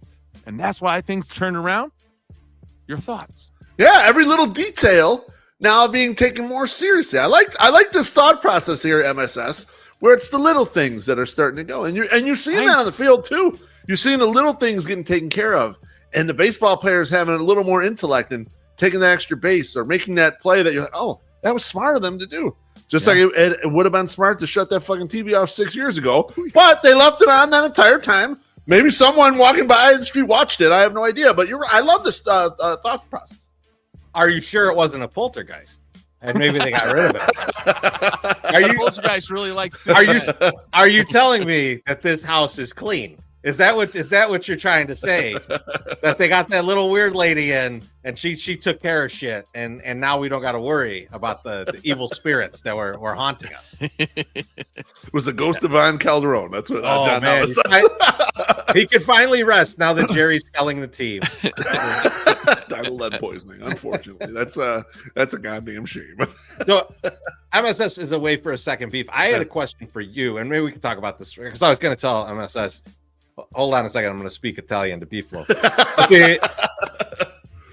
The whole Chauncey Billups thing, right? Because the Chauncey Billups thing and the Rozier thing is wild too. And that one I want to talk to you about really quickly because so part of that was that he was tipping off people. You know, I'm going to only play half this game. Yep. So bet my unders. You know, he's getting a kickback. They're betting it. Now, when they're betting this, and for those of you who are not too familiar with how all of this works, right? Like, there's only a few places that are like even slightly legal where you could lay a lot of money, right? Like, so either these guys are doing it with like a direct bookie, like a guy, or they're using Pinnacle, which is one of the biggest books. And it could be offshores using a PPH there's a couple offshore ones that you could use, but like Beef, I'm thinking about it and I'm going, they're probably using some of the big books to lay off some of this money because they have to be getting all kinds of money in to make it worth giving this guy money to just tell them some information. Yeah. So they're probably getting all this money in. You think any of the guys from the old days from the IRC channels that still arb got in on those bets just accidentally because they're chasing the odds? They're watching like prices move and stuff. I mean, I thought even directly. There's a couple guys in there who would come to mind. Like, it wouldn't shock me if they knew someone who would be involved. Oh, that's true. That's true. Especially the New York guys. The New York guys, probably. Yes. Yeah. I was like, wow. I was like, I wonder, like, tangentially, how much this touched kind of our worlds. Yeah. And then also the poker games. Right, the Chauncey Billups poker's game, because we saw that video. Beef, you shared it with me. Yeah. There's a guy in 2023 talking about it. He's a pro poker player, and he was like, we were staying away from that game, but some of the guys went.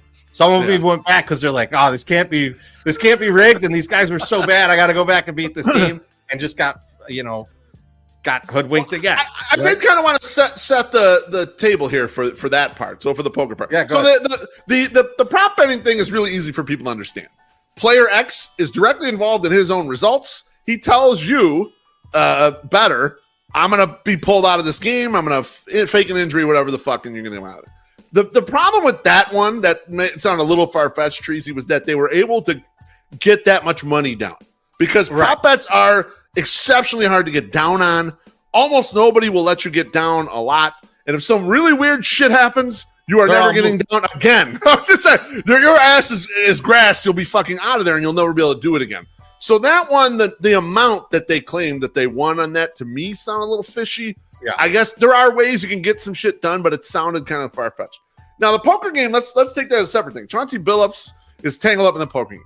Now, you think of poker, online poker, or casino poker, whatever. But what has evolved as online poker kind of went down in the U.S., and casino poker also kind of died. Like, casinos still have tournaments, but having ring games and cash games in casinos is less and less these days.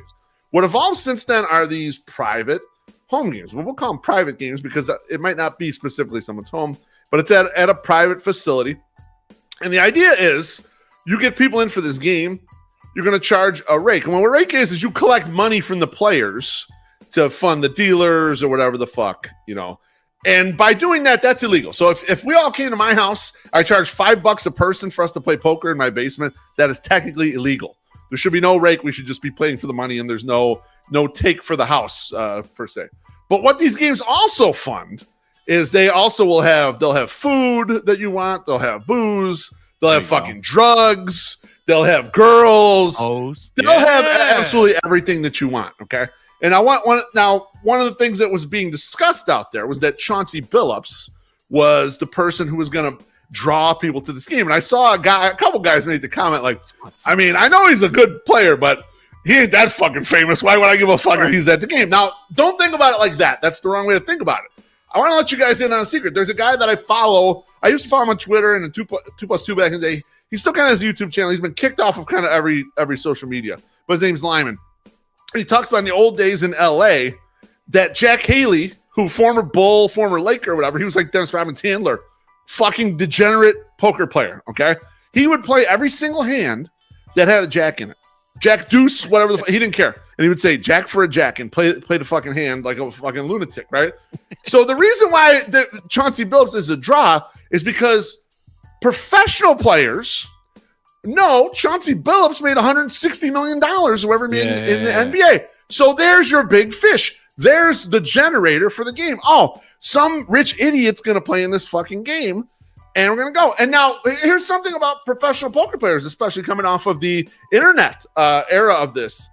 They're largely autistic. They got no social skills, so they don't realize how badly they're being set up. And Chorizy, we were watching that video, and it was like, you guys kept going back. Why you keep going back? That was wild. You're losing your ass when you think you should be mathematically winning. Something got to be up, bro. And they just keep going back because they're idiots and they keep thinking about the math instead of like realizing that's impossible. How did that happen? Well, I got cheated, probably. Those types of games are rampant with fucking cheating, of course, because no one's there to regulate them. Who's going to stop it? And if someone does cheat, who the fuck are you going to complain to? Because the likely people running the games probably have more muscle than you do. So the whole thing to me was like being a little misconstrued, so people didn't really understand. But also, there's a level of there was about $7 million in losses across 11 states or whatever. It's like, so what? This is not. I mean, here are the big losers in your game: rich idiots, professional poker players, aka rich idiots, and then other organized crime people probably. This does not hurt John Q. Public. It's not a good thing. Don't get me wrong. I'm not saying like anything like, oh, this should happen or whatever. But the people got hurt. They should have fucking known better in these situations. And so this is how the whole thing sets up. And these exist. They'll exist after this. And idiots will get hurt in them again. But I wanted to reset. Like, it's not because Chauncey Billups is so famous. He's supposed to be the fish in this. He's supposed to be the guy like, oh, we're going to get all Chauncey Billups' money, man. He's a degenerate gambler. And they tricked the dummy professional poker players into losing their goddamn roles in these fixed schemes. That video in the comments said, I saw a video of the pro guy that played there, and he said the only guys that ever lost were the pros. I think that's the same video, the Matt Berkey video. Yeah. Berkey didn't actually play there. He just knew a bunch. He heard from people. He knew right away that it was a setup. Like he was like, I've heard things about this. It's not on the up and up. And what's funny in that video is that they mention Pierce. They're like there's like the Pierce game, which means there's a Paul Pierce version of this too, for sure. But yeah, so MSS, go ahead. Sorry. Well, he said I thought it was funny because they're like he would talk to the professional guys and they'd be like, And he's like, they kept coming back, and they were like, why are you going back? He's like, because they're so bad. He's like, but then they get one big hit or something, and he's like, yeah, because they know it's coming. So when you know it's coming, you know when to bet big, you know? And it was like, I thought that shit was just really funny, and it was funny to listen to that. I just saw Jackie Treehorn too said 2 people in my area just got arrested for taking $58,000 of Amazon packages they were contracted to deliver. Where do you stop and say, okay, it's hit $25,000? Maybe we should check on these people and say, hey, you know, like the theft, like you didn't just steal $60,000 right out the gate, right? They started small and got up there, but once you think it tracked to like 25,000, you don't go, hey, you know what? Maybe there's something fishy going on here. Nah, fuck it. Let's just keep them around. They're cheap, you know, and then let them do this. That just seems really odd to me. People also brought up the point, like, what's a professional basketball player made all this fucking money doing in this? Go ahead, give your thoughts on this, right? So Beef, I'm interested to see when more of this story comes out, because I'm not shocked that someone would do this, right? I'm even a guy who's made a lot of money and he's trying to make money for his friends or something. But the fact that like every crime family in New York was involved in this gave it like a different feel. I'm like I thought the same thing. There's like a few different things that will go through. The fact that multiple crime families were involved in this makes it sound like bullshit. First off, correct. That's right. But let's say there's actually just one. Yeah. I can't figure out, and we won't be able to figure this out until we find out, did Chauncey Billups just start doing this in New York, which is a terrible idea. And they were like, you can't do this here unless you do it with us or for us. Or was this slightly different where like Chauncey had some kind of huge gambling debt or he was going to Fredo's house to Fredo's house of prostitution too much and got tangled up. Yeah. And then they were like, you know what you're going to start doing? You're going to start running some card games. Yeah. Like I'm wondering the genesis of this is more interesting to me than what was actually transpiring. Because what was transpiring happens all the time. All the time. I was to say yes. Yeah, it's not an uncommon thing. And I agree with you, Treasy. Like I was thinking through that stuff too. And then I was also thinking too, like, Rich is saying it's never enough money. And in a way, it's not even about the money. Some of it is just about being a hustler and hustling some people and fucking getting away with some shit. Like, man, you believe that shit we did, man? We got them guys. We fucking took their fucking money. We took their role, all that shit. Like, I mean, and people are like, oh, you can't believe it's cheat. People cheat on their spouses. How easily would you cheat some fucking strangers that you're like, oh, fuck these guys. I'm just going to take their goddamn money. Come on. Let me throw it out to the audience and let me know if your brain maybe my brain is different. Maybe my brain is different, but did any of you read that story about the heist this weekend where they fucking came in the cherry picker? They dressed like they were like construction workers and they came in with chainsaws and stole like priceless Napoleon heirlooms and then rolled off on scooters. Did anyone else reading that story go, I would have loved to have been in on that? Yes, everyone else, I think. You imagine we pulled that off, you know? Of course.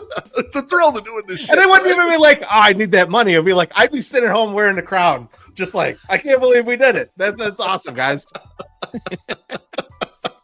John Navidas is like, I think you guys are missing the big point here. Who are the Toronto Rangers? And I thought the way that the guy said it in the press conference was hilarious because he said it authoritatively, like there's an actual team named the Toronto Rangers, which I was like, no, I think it's the Raptors. It's an expansion team. It's an expansion team.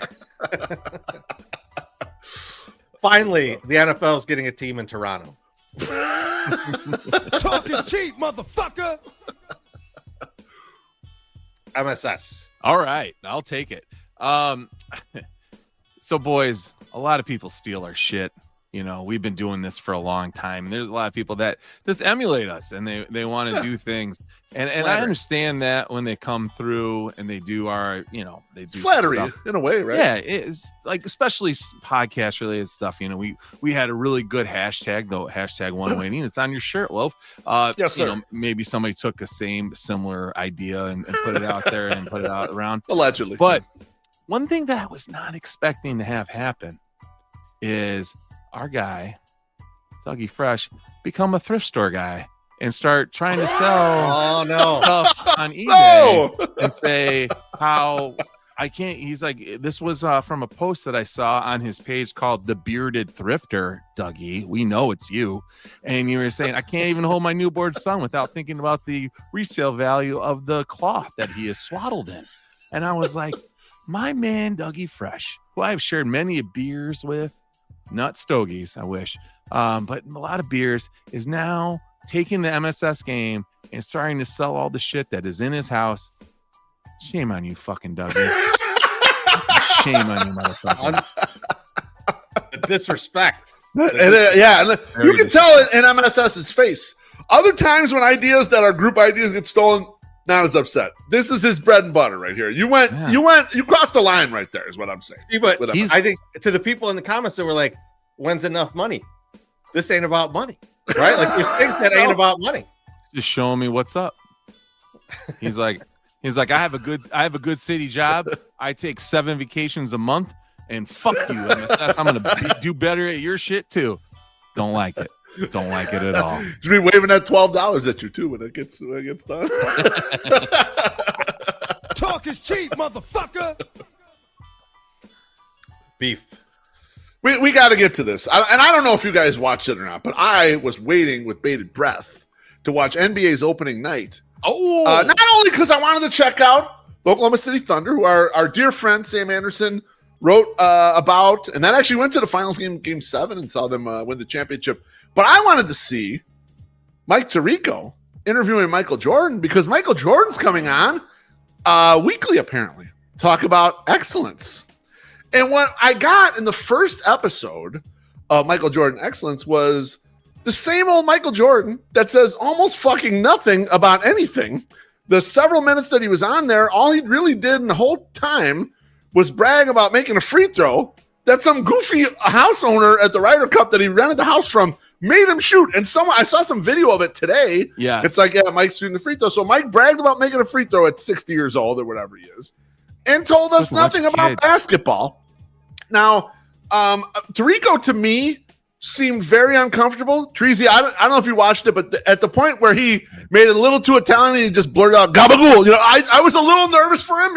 He looked like he had the same shoes on as MJ, so he's like kind of like little brotherish. I wonder if Ahmad Rashad was too busy, because Ahmad and Mike are buddies. They're like on an even plane, because he used to do the interviews back in the day. I would have loved to see Ahmad come back. No offense against Tirico. Tirico's great, but he does everything for everything at NBC. Maybe he could take a couple hours off and let someone else do it. Ahmad Rashad would be perfect. But is this what you guys expected, that it was going to be kind of a bullshit thing just to draw us in? Because the first episode stunk for as far as I'm concerned. Like, I love MJ, and people were like, oh, it's just great to see MJ. And I'm thinking, no, this stunk. I was disappointed. At least the basketball game was good. So I'm going to ask you a question back. Do you think that, like, the first episode, because they knew it would be like everybody's watching the game anyways, that it's a little bit fluffish? It's not going to be like in-depth basketball stuff, and that it'll get to that? Or do you think it's just going to be this all the time? I have a feeling it's going to be this all the time. Like, I don't remember, Michael was good with the media, but he never would say anything. He never said anything. He was just friendly, handsome. Yeah. And that was how he handled the media. He never told you anything. Like, you didn't get anything from Michael Jordan. Like, it was just, and I was worried that he was going to be like as boring as Joe Montana. And through one episode, I'm extremely worried he's going to be as boring as Joe Montana. Like, I'm like, he better bring something the next one, because this one was just like, I'm not watching this. Like, I love MJ, but what the fuck? It's interesting, because I heard Rick Camp talking about this with the actual broadcast, that it's a much better broadcast than the other channels so far. Like, where that there's really good analysis. They're like talking a lot about the game. They're talking a lot about basketball as opposed to trying to just do more of a show, right? Like this is like an more in-depth analytical show. So like I'm surprised to hear that part was just that much fluff. So let's hope it improves. I don't know. I agree with Rick Camp because Tirico is just, as much as we know Tirico is a pervert, he's excellent on play-by-play. Just so good. Like, and you see it in Sunday Night Football too. I mean, just awesome at it. He's just really fucking good. So that helps. Yeah. People were getting tired of Reggie Miller. I think the booth is a little awkward because it's got Jamal Crawford in there too. And Jamal, like, I know Jamal knows his shit, but he didn't have enough room to get in there. So I'm interested to see how it develops. But is it that they're trying to like limit the amount of Reggie that you get? So that like they're trying to like trying to go like, we can't do a whole game of Reggie. Just like I think so. I think that's the case. Yeah. Are they bringing MJ in to kill Reggie's? Reggie yet again. Reggie interviewing MJ would be fun. Hey Reggie, you gotta go interview MJ. What? When I didn't see this either, Love, but when Tirico was talking to MJ, did he say, "Hey, come over here, I'm gonna fuck you on this fucking pool table"? Did he say that? Because if he not in episode 1, unfortunately, that would have spiced it up a little bit for me. I'll be honest with you. But I'm pretty excited. Not excited. I'm pretty surprised that a guy that started off his career in ESPN harassing women has gotten this far in the game. So good job, Mike Tirico, motherfucker. But I was thinking about this the other day, like just randomly. And I was like, who? Because I knew MJ was coming back. And I was listening on my favorite morning radio station, B96.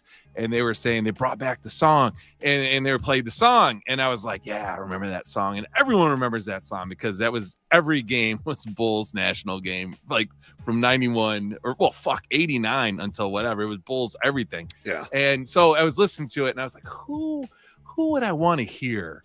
Like come in because like MJ's fine, whatever. I don't really care. But I'm like, who would be a guy that I would want to listen to his baseball takes or basketball takes in the NBA? And I was like, I think I want to hear Prince and Prince's thoughts about what he thought about what was going on because he was a big basketball guy. Yeah. He didn't know, right? Yeah. And I was just like, I would love to hear Prince break down a game like in the current NBA right now and just tell us these things, and be like, oh, this, that, and the other, right? Like I would love to hear that. Drugs are bad, kids. Don't do drugs. I must have. Before we jump to something else, I want to ask you a question about Beef's take here.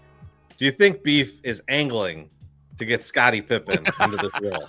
Do you think that's what he really wants? He's like, I need someone with a fiery take, like a Scottie Pippen or something, like the guy that uses AI to make pictures of himself on Twitter. Yeah, that guy. Let's get that guy. Well, you got to use AI to get 6 rings on one hand. That is true. I mean, like unless, yeah, I get you. I don't think so. I don't think he's doing that because he did prove that one time that he really wants to be the MJ. He doesn't want to be Scottie Pippen. He considers himself the MJ. No, I am the MJ. I don't want to be the MJ. I just have to be. That's what I am. Oh, yeah. Motherfucker, fuck you.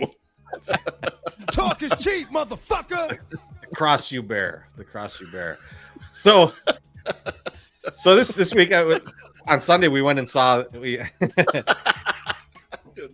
shit.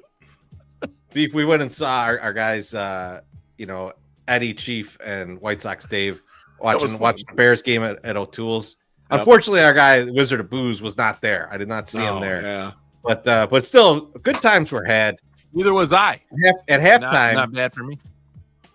I mean, I always miss you, MSS. Yeah, every minute I'm not with you, I miss you. Could barely get off a good jerk without thinking about it. Why don't you right there holding my hand? Fruit punch. I thought he had already finished the second one. Oh, no. We're an hour 45 in. I say we don't stop the show until he finishes that. We don't stop the show until he shits his pants. Look on his face. I don't even want to open it, but I'm going to. I don't often see our guy Chief, and Chief is a tinfoil hat conspiracy he doesn't guy. Show he up. Enjoys that kind of stuff. He enjoys that kind of stuff. So at halftime, people are getting drinks, doing whatever. I was like, Chief, man, you've been following this 3i Atlas thing, and he's like, no, man, you got to fill me in. So if you haven't been following this is some space shit. But like, there's a fucking interstellar object coming through our solar system, right? It's been coming through our solar system for a bit. It's not very close to anything. People are getting like amateur telescope, and then like the big telescopes are getting like some glimpses of it, and scientists are trying to determine exactly what it is. And the range is between a comet and goddamn alien spaceship. And this is scientists. Oh god. And so now you're getting videos. Now you're getting videos like this. Where it's like, we made a big mistake. This is not a comet.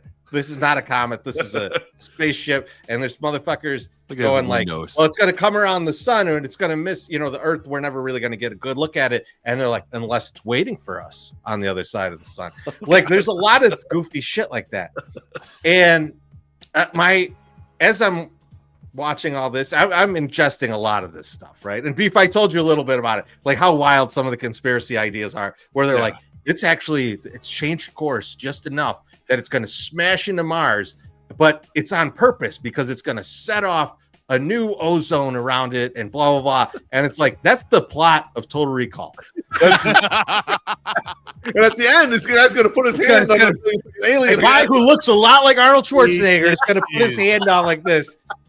And there's going to be a new atmosphere. And like, so there's all this shit like this. And I told Chief, I go, all this, and I'm like looking at it, and I go, we're not ready for aliens. If we can't tell a goddamn rock from a spaceship, there's no way we're prepared to battle a fucking alien fleet. And the thing that I started thinking, well, because MSS, I like the fact you said don't say that too loud, because I'm a fan of a theory. It's called the dark forest theory, right? And it's basically saying like the entire universe. The reason why we don't find anyone when we like are out looking in the universe is because we're in a dark forest, and everybody should assume everybody else is a predator, and that like, so you should be quiet. You should be fucking quiet. And like, if you do find someone, you should destroy them before they destroy you, right? Like, that's the dark forest theory. It's simplified. Obviously, it's a lot more complicated. But White Sox Twitter podcast theory as well. Go ahead. But, sounds pretty good. Exactly. But what I was thinking about is the movie Independence Day, right? In Independence Day, aliens come, they start blowing shit up, right? Well, but they still have and it's still a struggle. It's still a struggle to get like the whole world together and to fight this fucking aliens and stuff, right? Do you have any faith that if aliens showed up, that we could get the whole world to unite and do anything? I feel like people would be like, as soon as the person you don't like says, we got to kill these fucking aliens, they'd be like, well, let's take a step back, and then we'd be obliterated. So like, I have little faith in our society, humanity, as a whole, to agree with each other for the 5 minutes it would take to even put up a fight against this shit. So I am solely in the dark forest. I want to just be quiet. We are not ready for this. I'm with you. You guys. Okay. I just want to make sure you guys are absolutely with you. Chilling. I do not want to discover aliens. I don't want, I predicate a lot of my life in just let's not disrupt all the stuff that's going good right now. Let's not fuck these things up by doing anything that we don't need to do. I'm a big proponent of all that shit. Let's just take the easy way. And the easy way for me is it's a big rock and misses, and we never see it. Not it's aliens that are looking at us might want to come and harvest us. That's not the easy path for me. I don't know. But I can assure you guys with 99% accuracy that it's just a rock flying through our well, so don't get too worried. Oh, wait, hold on. We made a big mistake.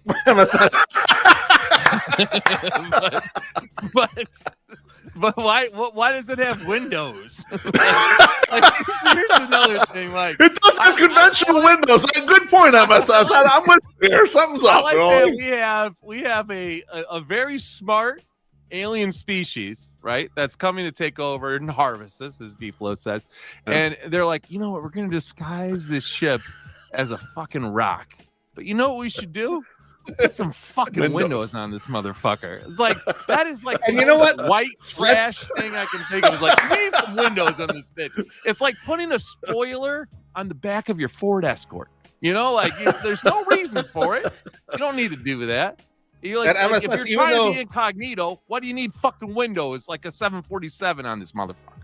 Even though our journey to Earth is going to take thousands of years, let's make sure the windows are similar to how they will be on Earth at that time. Exactly. I mean, this is just fucking ridiculous, dude. Like, how many? Like, okay, so when it comes new development in the subdivision had those same windows. let me ask you a question. When this is going down, and this is taking, like you said, years, like maybe potentially a decade, right? I don't know. This thing has probably taken hundreds of years, at least, or thousands of years to get here from where it's coming from. Fucking insane. So how many? Okay, Chorizo. How many alien titties have been pressed up against those windows while they're traveling for fucking hundreds of years? Right? Like a lot, right? They got to like. Do they have a Sir Mix-a-Lot on this space? Yeah, probably. Are they putting them on the glass? Now you guys get me excited. The Gilf aliens, 200 years old. Let's go, baby. I changed my mind. Big green titties. Come and get me, bitch. I wonder how big their areola are, to be quite honest. How big is Cardi B like shit on them areola, baby. Let's go. Let's go. Now, Tracy, I realize you did not. I realize you didn't. You chose not to break MSS's heart, but I think we should break his heart anyway. The thing that he would be most sad about our get together at Timothy O'Toole's with the Barstool Boys. Remember what it was? No, I don't want to know. About go ahead. It was that at the end of the day, the guys are all leaving or whatever. Eddie Barstool comes over and he tells us, we had Miller Lite pick your guys' tab up, so it cost us nothing to go there. MSS. Oh, that's completely on the house. That's good. I didn't want to go that far and tell him that much beef. I feel bad. You feel bad? Okay. I'm okay with that. Because you know what? Okay. Like, listen, I probably shouldn't have gone anyway because I had stuff to do with the kids later, and it you as told us that. Yeah, and I tweeted out too. Like I was just like, I had a wonderful day with my older daughter, and she got her first pair of Jordans and everything. So like, nice. I'm glad that I was not hungover and struggling that rest of that day. So it was good for me to get the extra sleep in and not go and have a really great time. That was comped by the Barstool guys. That would have sucked. But Tracy and I were pretty hungover too. Oh man, really? It was bucket number 2 before we were feeling right again. Oh shit, a little tough. I took an edible and went back to sleep and woke up a little high and ate some bagels. It was good times. I just like the chief immediately busted our balls. He's like, what are you guys doing last night? I was like, we had our yearly meeting. He's like, you had your yearly meeting with the 2 guys you talk to the most in the world? He was right. He rightfully gave us some shit. That is true. Talk is cheap, motherfucker. MSS. Yeah, I got a couple more. Chorizo, earlier, you mentioned you moved into a new house, and before you moved into a new house, you started to get a lot of shit out of your house. And who do you give it to but to the guy that sells stuff on eBay? And I sold your David S. Pumpkins Halloween. I'm psyched about that. You sold it for more than I paid for, which is awesome. There was some listed for $130 online, and I was they must not make it anymore. I don't know. Must not make it anymore. Yeah. I was like, I should sell this for $60, and I did, and I got $60 for it. It was only up for like a week too. And I got a lot of your 108 gear, and I've set it aside because Chorizy does not like the athletic shirt, the performance. He doesn't like the performance wear, the dry fits. Yeah. So I don't have the tits for it. It's a problem. You can work up to it. Maybe you will. Now you're closer to Punkies. So so I'm putting all this stuff in piles of things that I want to sell and things I want to get rid of. And there was something in that bag that spoke to me. And I was like, I can't get rid of this. I need to keep this, and if it fits, I'm going to use it for myself. Do you know what I'm talking about right now? Dude, I threw so much shit in there. I have no idea. It's this, Chorizy. I always wanted one. I always wanted the seat belt, and it is. I like full MSS. You know why that's in there? Why? I couldn't get around me anymore. So, so good luck. No, I think I could. I think it's still fit. I think it's still fit when I gave it to you. I just haven't worn it in so long. I was like, I got to get rid of this. But so MSS. It's a that is a Real Cadillac seatbelt buckle. That's legit. Yeah. And it's got tons of like skull and crossbones all over it. And I've been wearing this for like 4 weeks. I love this belt. Yes. I fucking love it. 4 weeks. And like I literally I was wearing it the other night at the 108 meeting, and I meant to show you, and then 3 Bourbon counties happened, and then 17 Guinness happened, and so I didn't show you. But I was like, oh shit, I got to tell him. So, but yes, I wanted one of these so bad, but I was so cheap. I was like, I can't pay $45 for a fucking seatbelt belt.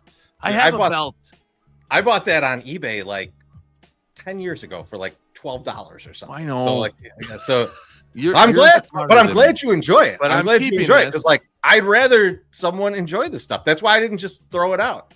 I'm keeping the seatbelt belt, and it is my new best friend. I'm wearing it. I can't wait till Bonita makes fun of me for wearing the seatbelt belt, but then purchases one in 2 years and starts wearing one. Talk is cheap, motherfucker. Beef. Boys, I want to talk a little White Sox. That's okay. We haven't talked a lot of them, but another question about 2026. We talked about Grant Taylor earlier.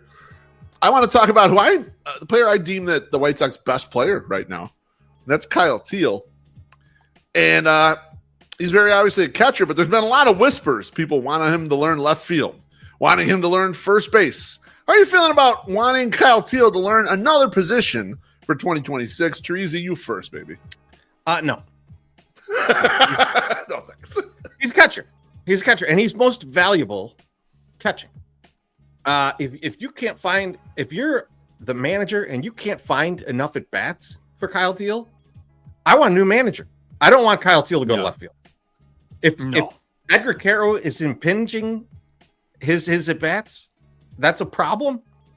I would trade Edgar Caro before I go. Let's put this motherfucker in left field. Left field is a waste of a fielder, right? Like Andrew Benintendi's out there is allowed to play left field. So the worst player on your team could play it. So Andrew Vaughn once played it for the White Sox. Wow. So it ruined him, Chorizy. Yeah. He's back though. He's back. Don't worry. 12 in the ALCS or NLCS.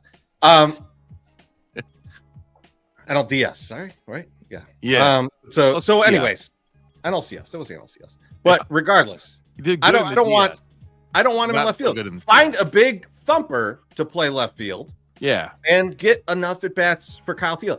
And God forbid one of our players gets a little rest and stays healthy. Like right? Is that okay? MSS, your thoughts, baby. Are you on the same page as Chorizo? 100% on the same page. But I was going to say this. Let's make it a problem first. Right now, I don't think Kyle Teal or Edgar Caro are they're not like boats, oh my God, I can't believe this guy's got to sit a day. No, we're not there yet. Let's get them both there where we're it becomes a struggle to sit one of them down. And if we can't have one of them DH because Lenine Sosa's hitting 25 bombs a year or something, then I can understand. Okay. But let's have the problem first before we decide that we got to make him play left field. Fuck no. No, we can. He can DH. We could probably get Rojas to come over. And I don't know if you guys remember, but I definitely remember. We had a fucking former catcher playing left field at the end of last year. He was doing just fine. You got Corey Lee out there fucking catching Looked balls. Great. Yeah, really. He made a sliding catch, and then he fucking dropped one right after that. Comedy of errors out there. Yeah, I mean, listen, sometimes you're out there, you think you're holding your nut really good and you succeed. And then sometimes you just bust all over their face and you feel really bad about it. And that was the sliding thing. Beef, but yeah. Where are you at? I'm on the same page as you guys. I'm aghast of the thought, all of a sudden you find this catcher, a real life catcher, someone who could be a huge difference maker, and your thought is, Let's move him away from catcher for any point in time. It seems insane to me, especially because it's 1 year. He hasn't even really refined and learned the position well. Let him learn this goddamn position that is so fucking important. I just what the fuck, man? It is very difficult. I was like, what? Like, I'm getting frustrated with White Sox fans in general, not understanding these types of things, and it's just been very frustrating to me. I'm glad you guys are on the same page. Beef, the thing that I have on that is that, like, it's find other good players so that he doesn't have to do that, right? Like we're so like, oh, this guy's good. Let's hold him and squeeze him until we fucking murder him. Like we have got like the Lenny effect here. Like we're like goddamn mice and men over here. Just like let's squeeze this thing to death because we love it so much. Let's yes. And we talked to Gene Watson there during the podcast row too, and he talked about how much Kyle Teal had he was like, smells like October, and that's a guy that you don't want to piss off. Like this is before he even made the big league. You know, he was just there, and that's just what he's doing. Make him happy. Let him be happy. We don't need to put him in left field or ruin his fucking career like we did Andrew Vaughn until he went to Milwaukee. Even though he played his natural position for 2 years and still sucked dick there. Talk is cheap, motherfucker. All right, I got a quick question for you guys because, you know, we got the Arizona Fall League. And we each took a player. We each not took a looking player, good for and, me right now. It's a wild scenario. Braden Montgomery he hadn't played, but he's playing well. He's playing good. So MSS, you got Braden Montgomery. Beef, you got Sam Antonacci. He's doing well. And Tachi got 2 home runs.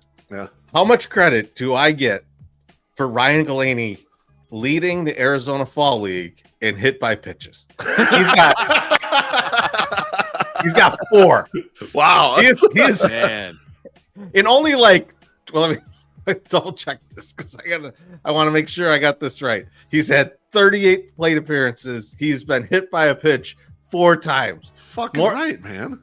More than 10% of the time he's respect it, man. He's like Don Baylor up there. Fuck. I mean, you're doing what you can. Like, how big is this motherfucker? Like I feel like, is he just like hanging over the plate every at bat? Like I really want to know. But he ends up in the comments. He says sack flies too. He might lead sack flies too. I'm probably he's gonna lead in some crazy categories. You're keeping it real there, Chris. Beef. I don't care how many home runs and stolen bases Antonacci has. Galaney's got 4 hit by pitches, and according to Ian, 50 sack flies. And the winner. Impressive. I don't play that ever again because you guys, whoever cut it very poorly. I did. Listen, motherfucker. Tell him. I'm sorry. It was my fault. I downloaded it from someplace else, and it should have been better. And I apologize. And I really realized it after I did it the 14th time. So I'm sorry, Chorizy, that I ruined that. I'm sorry for trying to take a risk. What, I thought we were in the trust tree in the nest. Are we not?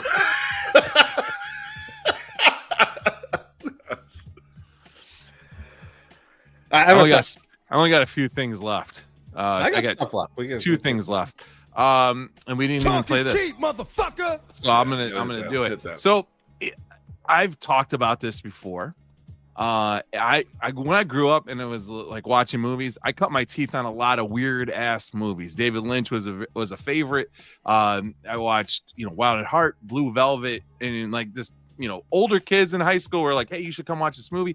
And we watch these movies, and then you're like, wow, this is just far out there, and I don't have a fucking clue what's going on in this movie. And then years later, met Henry Rollins, and I asked him about a very specific scene in Lost Highway, and was like, what is this about? And he's like, I have no fucking idea. Like, David's just like, this is what you do, and I just did it, and that's it. So this is carried through to and Chorizy and Loaf. Maybe you both know, but A24 is a production house, and they make a lot of weird independent movies and also hit movies. They did the Iron Claw, which was about the brothers down in Texas. That's a great movie. I actually saw it at the theater. Terrific. So good, right? And they just make some really good ones. So I'm on.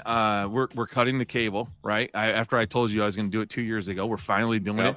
We're getting into the like we're watching some stuff on Prime.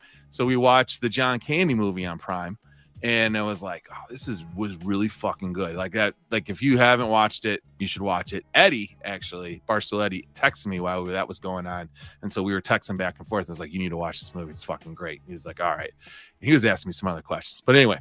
A24, was a movie called American Honey that was on Prime. And I was like, you know what?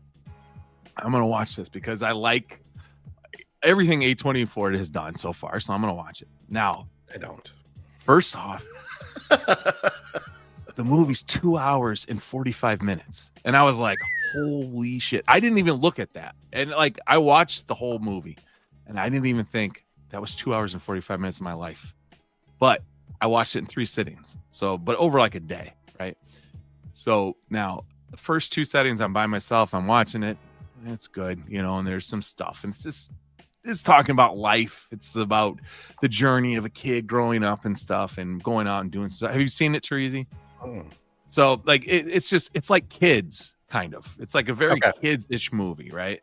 And then my wife comes down in the third segment where I'm watching the third part of it. And she's on the couch, no context and nothing. And I'm like, I can't even start to tell you what this movie is about because it is not about anything. It is just about growing up and experiencing something. And here's an experience and we're going to show you. And I am sitting there going, I wonder what my wife is thinking right now, watching this random shit that's just going on screen with no context. There's very little dialogue. There's just shit happening. And so by the end, I shut it off after it's over. And I was like, you got no clue what just happened, huh? And she's like, no. I go, I don't either. And I watched 2 hours before that part. So don't worry about it. I have just accepted that I like not shitty. I just like weird movies with like no point. So, just like go off and just say, yeah, okay, that was enjoyable. I was going to tell you not to watch this movie because myself and Chorizy, and this is an A24 movie. Yeah, I hated it. But maybe you'll love it. It's called The Brutalist, and I haven't seen it yet. Yeah, I couldn't like it less. And like like the one character in it, like they for some reason modeled him after Carter Pewterschmidt from Family Guy, like voice and everything. And it was just like, what are we doing here? What are we doing? And Adrian Brody was like up for Oscars for this movie, and I was like, this movie is fucking atrocious. I think I've already gone off about this movie on this podcast, so I'm not going to go anymore. But like, I kind of want MSS to watch it now, knowing that his favorite type of movie is terrible, pointless movie. I do.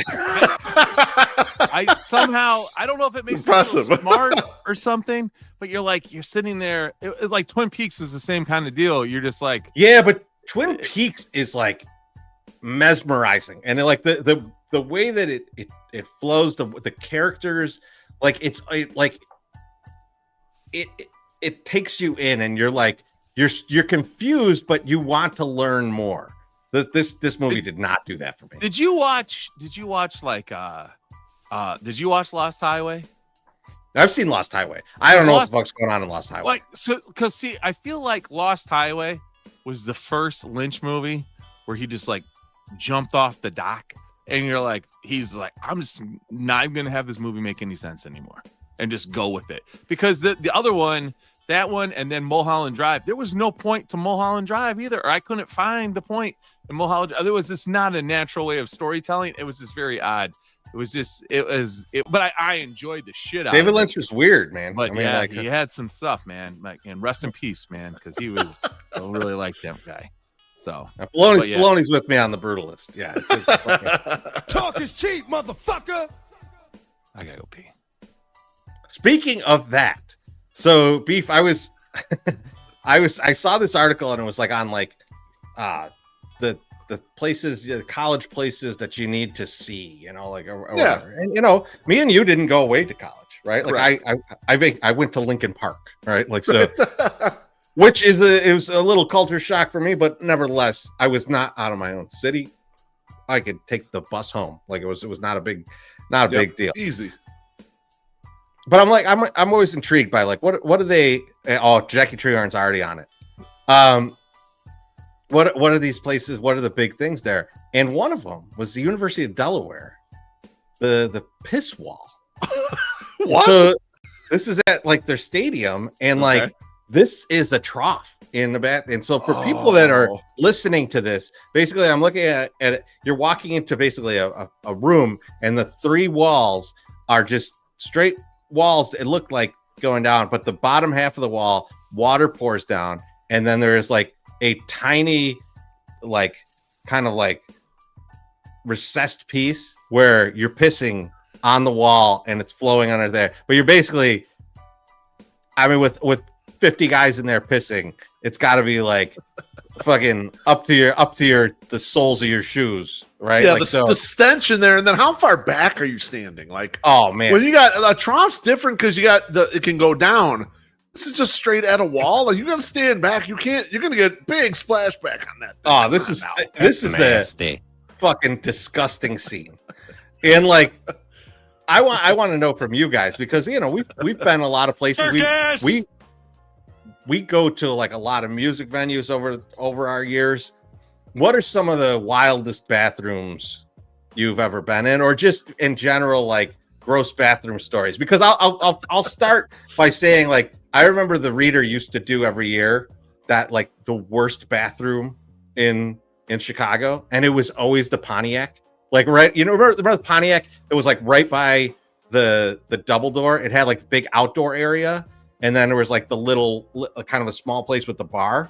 Okay, and like that, it was a unisex bathroom before like people really had a lot of unisex bathrooms, and it was just one disgusting fucking bathroom in there, and.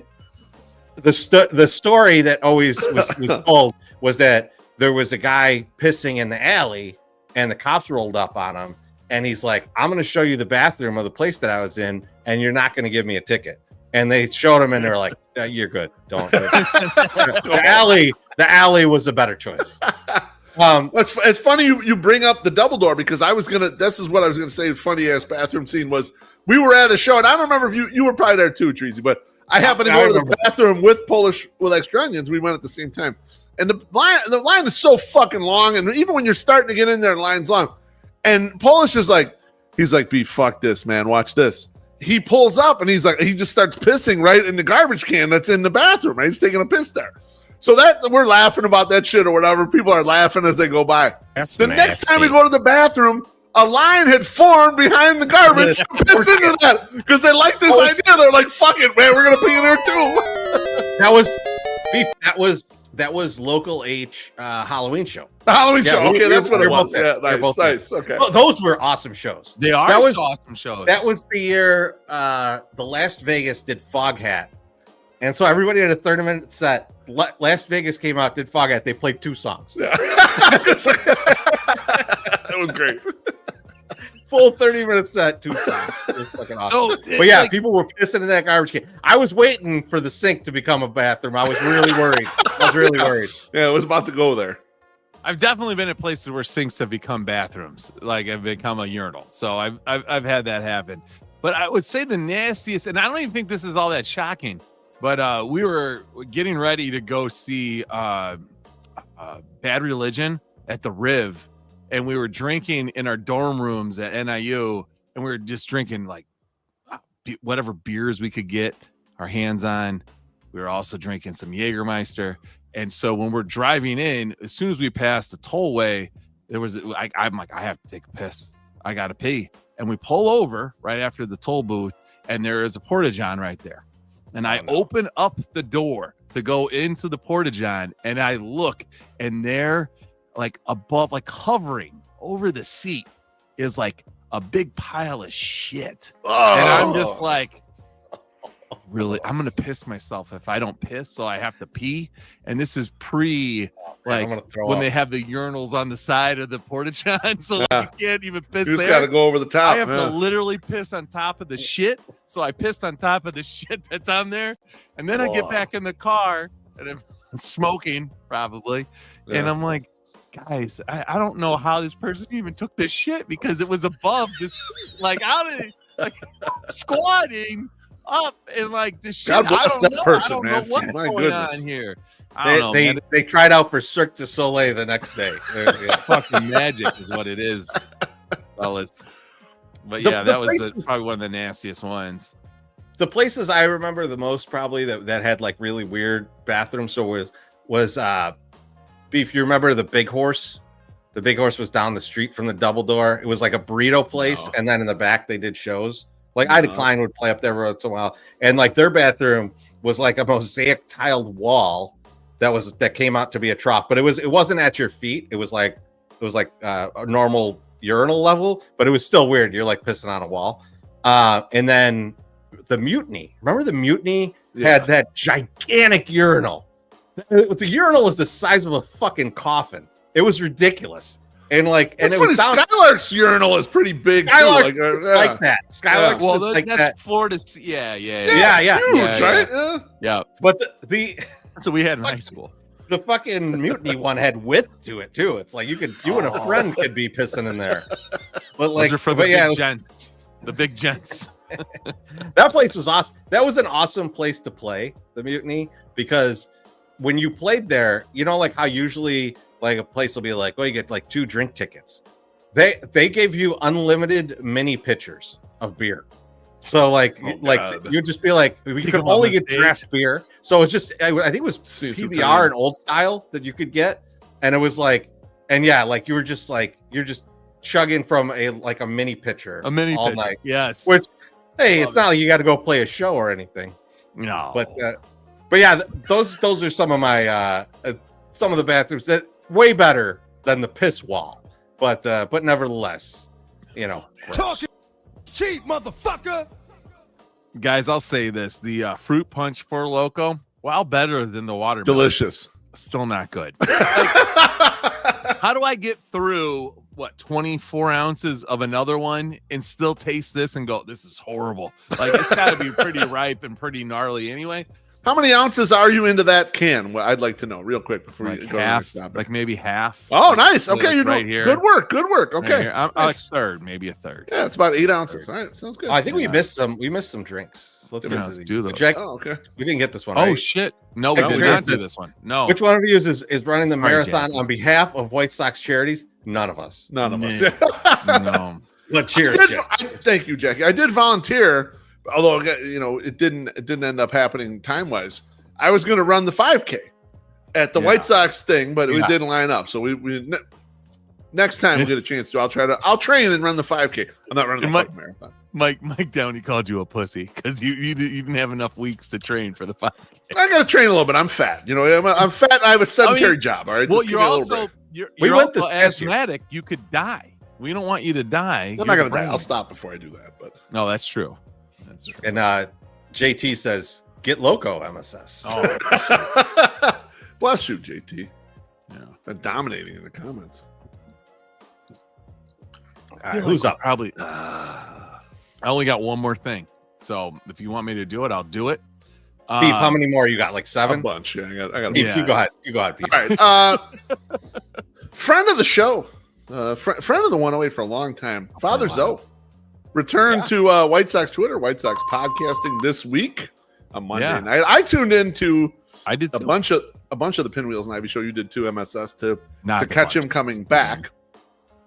He had some very nice things to say about us on Monday night. Specifically, he pointed out how he was happy if any of us commoners were going to get the bobblehead treatment. He was happy that we got it. He felt that it was absolutely very much earned. He also pointed out something. He also pointed out something you won't hear anyone else give us credit for. But he pointed out how much we've opened doors for other groups similar to us to get opportunities to do absolutely anything with the White Sox. And he said this a long time ago as we were starting to get opportunities. He said, he said, you guys are really blasting open these doors, giving other people a chance to get a shot here. I'm glad that he is championed that because no one really says like thank you to us, right? Not that they have to, but it just doesn't happen. So thanks again to Zoe. One point I wanted to get on him about, though, as he mentioned in the show, it's important as a community to support each other, of us making content and such. And one thing he said is, you shouldn't be afraid to reach out to people who do this and tell them when they did a good job and tell them when they are not doing a good job and be critical of them or whatever. And now what I thought was interesting was, I know he and I have had that relationship for a long time. And I've told you guys when he reached out, he said something that he thought we did not do well or whatever, like actual critical commentary. But I was trying to think, I don't think we have that relationship with anyone else, maybe but him, that I've ever given like, oh, this stunk because of X, Y, Z or whatever. And he was never afraid to do that with us. I don't think we give pats on the back occasionally, but we don't ever give critical commentary to anyone, do we? I can't remember that we did. Like you can ruin friendships that way. I think just people aren't available to like, oh, that didn't work, and they don't take it as well. Now, Matt always has taken it well when I've said, hey, this is whatever the fuck. And the same thing with him giving it to us. I take it as, you've been doing this a long time. This could help. Hey, let's just try this or whatever the fuck. But I don't think we do that. I'll have to ask him if he actually has done that with anyone else other than us. But I don't think we've ever done that to anybody, have we? I feel like unsolicited, not normally. I won't go out there and just say, hey, I think what you did here sucked. I wouldn't do that. But I remember when Aloha was doing his stuff, when he was doing Tanny Club and whatever, he would ask for feedback. And I would tell him a lot of the times, it was like, listen, you guys are talking about some stuff that you don't really need to talk about. You got Fitz has got a skill set here where he's a coach and he's got this. Why can't he talk about the things that he knows about rather than try to break down fucking Goodfellas for me? Like, I don't need that. I get that in somewhere else.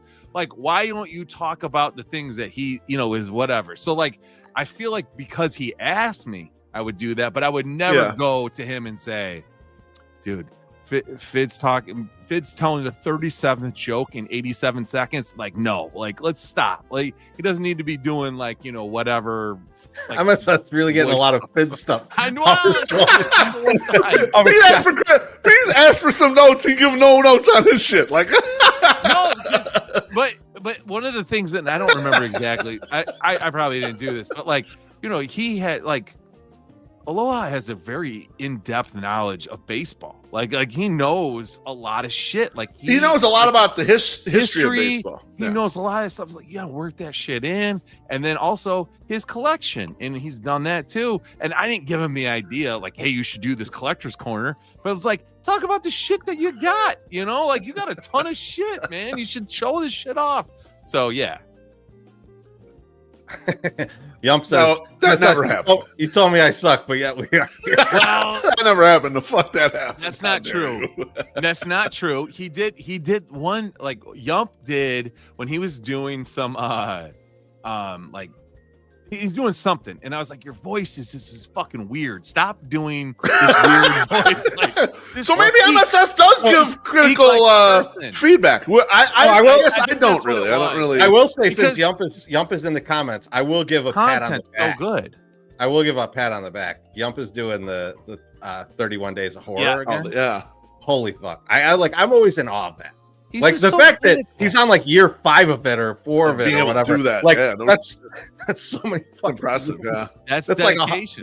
Like he's got to be over 100 movies now, right? And like it's always like a really good breakdown, and they're like 3 minutes, and it's like the perfect timing. It's like that's really good shit. I love that. Is the voice so good? His voice is fucking fine. I don't have no problem. I don't know why you hate Mexicans. Maloney says, laugh my ass off. MSS giving feedback on things people can't change. No, that's not it. Why do you look like that? Get that off the screen. This is like your face, but I just want to punch you in. Maloney, you tell your boy to stop selling stuff on fucking eBay, right? Okay, so I was wrong. MSS does give critical feedback to a lot of people that I never heard of before. I never knew the side of you, MSS. Ian says that's why we need to have the podcast bread break. He's right. We talked about this with Ian and PZ, and like I think this would be good. But you know what's going to happen? I'll tell you what's going to happen. Anyone who's not invited to it, you're gonna be mad at us. Oh, it's gonna be a fucking. There's a vendetta forever. But only at us. Only at us. Oh, it won't be mad at Ian. Not Ian. We're the ones who get in trouble for that shit for sure. Maybe we don't care. We'll see. Fuck it. Loaf, I did like you say people don't thank us for things, but they definitely, when something happens, they're like, "Hey, we all should be included in that." Yeah, exactly. We should be part of what you guys did, but no thank yous for opening the door to do that. No one stepped up when people were saying, "Hey, I got raped in the 108," and they said, "Hey, let's just take it easy. Let's kick these guys." They're like, "No, fuck those guys. What did you do?" It's like, "No, we didn't do anything." God damn it. Yes, absolutely. We'll ruin many friendships. It will. It will. I can't wait. I can't. Now I'm like even more encouraged to do it. I'm gonna do it. 100%. Talk is cheap, motherfucker. Man, I was about to drop something really special there. Give us that last one you got. Oh, all right. My last one. And Chorizo, I'm asking you for maybe a little bit of fact. Maybe you don't know them, but maybe you do. Our podcast is banned on Facebook, and you said it was because I learned that in the meeting on Saturday. You said it's because we've broken so many rules and violations, but could potentially, which somebody brought up in the GFYE awards, could it potentially be caused because we've been reported so many times by one punk ass bitch motherfucker, James Dudum. No, we are no longer allowed on Facebook. No. So why are we banned on Facebook? It's funny. So I don't know when this started exactly, but like what started to happen was we would on every so often on StreamYard, and people that use StreamYard and connect to Facebook, and I think a couple other ones do it too. Like I think Kick does it. Like after a while, it's like kind of like a token expires and you gotta refresh it. Okay. And so I saw that for the Facebook thing and I was like, oh, it must have been 90 days or whatever. And so I'm going in to refresh it, and I look at our account and there's just like all these fucking notices in there about us violating their porn guidelines. And it was hilarious because the blogs that they were mad about were the fucking most fuckable cartoon characters. Yes, that's one of my best ideas. My Star Wars better give us a fuckable Jar Jar Binks. Yes. And then like every time we post the 80s starlets or whatever, like it just those are good blogs too. Yeah, those blogs crush. What's funny though is the fucking Violet Myers one never shows up. It's actual. That's never flagged. They love Violet Myers so much. Yes.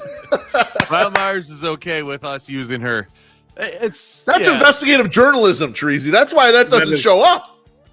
Big J Journal, funny. MSS, lock that down, man. Don't worry about that. God. But yeah, so like it's funny. At one time, I figured out the algorithm. Good job, MSS. I've a few times been able to like reestablish the token and start up the podcast and make it go on Facebook, but it's like such a fucking perfect timing thing, and then like it's just not worth it. And like the one time I did it just fucking failed in the middle. I was like, they don't want us doing this, so I'm just gonna stop. It's funny because those shorts, like they'll have like the shorts thing that's up there, and you see those little videos. We have no problem posting anything else. They just don't trust us live. Apparently. Okay, so we can post other things because the shorts will be like these weird ass like things that look like it's like a penis going into a vagina. You gotta like not. They allow all kinds of weird shit on there, but so fucking Jar Jar Binks in the mouth while you're getting some popcorn is just somehow out of line. All right, this used to be America, Chorizy, but it's not anymore apparently. Yeah, thanks, I wrote to George Lucas about it, but I have not heard back. He's not answering your emails? Not about the Chewbacca Red Rocket either. No, I just thought that was... He hasn't checked his AOL account in a long time. Take it easy. Listen, I got a banger of an idea for a fucking commercial about that, so it's coming. So, like, I need some time. It doesn't have enough time to put that up, so everyone drink. All right, that's a good idea. We'll take a little. Just a little taste. Cheap motherfucker. So I got a quick one for you guys. Who is milked more out of the first couple of years of their career more? This came up to my mind because I saw they're coming in concert soon. The Foo Fighters, Pearl Jam, or Ron Kittle? I mean, it's obviously Ron Kittle, in my opinion. Ron Kittle had one banger, and he's turned it into, I mean, we're going on almost 50 years, 45 years right now. I mean, when I told you guys I had dinner with Northbrook Bob, Mrs. Beef and I went for dinner with Northbrook Bob, and we went into the, where the big shooters could go eat. Ron Kittle was in there fucking eating. And fucking guys everywhere in the stadium getting free meals all over the fucking place. Scout seats, yeah. And he had one good year. One good year. With the Sox. Because with the Edmonton, he had a good year too, right? Didn't he? Minor leagues. Yeah, he had a great year in Edmonton. Home runs or something. You can't, minor leagues, though. You can't count that, because if you're going to count that, then we're counting Temple of the Dog, Mother Love Bone, Nirvana. Like, so you don't want to get into that. You don't want to get into that. So, like, as much as I wanna shit on the Foo Fighters, it's Kittle. It's Kittle 1, Pearl Jam 2. Yeah. Oh, yeah. Wait. Whoa. No. Dude, here's why. No, I disagree. The White Label video with Lemmy, it beats it out. Like, I only like the first two Foo Fighters albums, but that's just me. They've reinvented themselves kind of along the way. I think when people go to see Pearl Jam, they still want to hear the first two records. First three. Yeah, first three. Yeah, maybe a little into the first. I'm like first three. So first three. But here's the thing, MSS, and I was talking to our guy Dom in the UK about this. I think that, like, Foo Fighters fans are a little more like, hey, this is my era of Foo Fighters, and I really like this, and I'm gonna go see them. Pearl Jam fans, there are Pearl Jam fans from the 90s. Yeah. And then there's Pearl Jam fans from the 90s that have hung around and just want to tell you how you don't understand how great all their other albums are. And, like, there's not like a young swath of people that are like, ooh, the new Pearl Jam is great. It's all the same people, and there's a group of people that are like, you're not smart enough to understand how great the other albums are. It's like they're fucking King Crimson albums. So I guess I can only speak for who I am and who I am as a Pearl Jam fan. But I like the first three records. But yeah, after Vitality, as Jeff is saying, he really had to prove something. He's right. Like, there's songs here and there, and I'll give him some songs, but I don't get full albums after Vitality. I'll take Vitality, but after that, they're not the Rolling Stones. No, right. Rolling Stones had other eras where you're like, oh shit, yeah, that record in that era, whatever, like. There's a good comparison there too, Loaf, because there's a lot of shitty Rolling Stones records too. Oh, 100%. I totally agree. They made some bad records through the absolutely, and they're also, you know what though, you can't compare it, man, because the Pearl Jam did not live through the cocaine 80s. All right, like. No, but what MSS is saying has validity. Like, you have to expect, if you have a really long career, they're gonna have some clunkers in there. But don't tell me that the fucking No Code is just as good as 10. It's not. It just isn't. It's just not. And you can't tell me that some of the songs. No Code, I'll listen to it. It's fine, but it's like fucking Play the Black Circle, Spin the Black Circle. You can't do it. Like, those songs are better. And maybe it's because of the time. Maybe it's because, I was there. Maybe I was crowd surfing during those songs. But, hey. And that's what I'm choosing to remember. But, like, I can't take that avocado on the front of the album and say, this is a great record from front to back. No, I can't do it. Because it's not that fucking good. Backspacer got a great song on it. Danced to it at my wedding. Just Breathe. I'm like 17 million other couples did too. But it's a great fucking song, but I'm glad Bruhan Luke fell asleep already, because he'd be so mad in the comments. He'd be mad online right now. Ian's in here talking about King Crimson, and man, Ian, next time we see each other, let's talk a little King Crimson, because I got a good story for you, but it's not for the podcast, because everybody will be like, fuck, what were they talking about? Talk is cheap, motherfucker. I don't know about this, but okay. Loaf. Well, I like Bono. Fuck. You know what? I'm gonna go out on a limb here. I saw that comment. Yeah. Boring as Bono. I think that U2 is grossly underrated because of like their later in their career stuff. Like I think that's a people underrate the earlier stuff because of it. Because the later in the career stuff stinks. It's like, dude, they should. But like the early career is many albums worth of good shit. Where does it stop though? Where does U2 stop? Like, okay, so Pearl Jam stops at Vitalogy. Where does U2 stop? Because for Pop me, is where the shitty albums started. Yeah, I think it's like around Pop. Like, yeah. Because like even when it came out, I was like, Octune was the last one. Like that was the last one. Octune and Joshua Tree are good, and then like, and then where's the what's the other one? What's the Zoo? Whatever. There's Zoo still Ropa? Good shit on there, but then like it's this is correct. Ian said people were just mad that the record was forced on their iPhones. Yeah, that was not cool. I did not like that. It wasn't even an iPhone. Because it was an iPod. It was an iPod. No, it was okay. No, it was iPhone too, because I remember like plugging your phone into your car. Really? Like it would be like, you want to listen to U2? And it's like, no, I do not. Don't do that. I always, you know what I sing to the girls every once in a while? I always sing, "She whoa lemon," because there's a lemon song by that's in like what is that song? And I was like, play it. That's like, free pop, right? That's like Zoo, whatever. Zooropa. Yeah, I think it's Zooropa. I want to say Zootopia, but that's a kid's movie. I keep wanting to say that too, and I know it's not that. I mean, I'm For Local the shit out of myself right now. Like I'm in a whole different dimension. I respect where you're at right now. But yeah, no, I still remember the shitty U2 albums. Since you're that far along, let's talk a little White Sox. Let's do it. You know, Tony La Russa is still around, guys. Boy, allegedly, he is not passed. Allegedly, he's still very involved in White Sox operations these days. Rumor has it he spent a lot of time in Charlotte during the year, maybe evaluating Sergio Santos. Who knows?